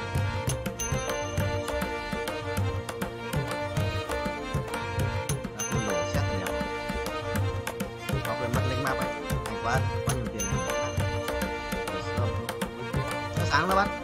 Tao sáng nó bắt mình em nói tận hết rồi. Không phải không? Mới đầu nó bảo cái kênh ấy đang mặt em thế đâu, mới đầu anh nó lại chuyển thằng em, xong rồi sao tự nhiên thấy em bảo là anh không phải nói đâu. Trời đáng. nói xong rồi vẫn bị ganh như Hải vậy. Đấy rồi anh ganh. Anh nghe sự căng căng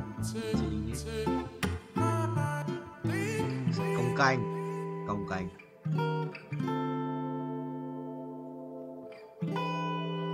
tính nhất nhân nói ít đi à cho nhót không vậy nói ít đi à.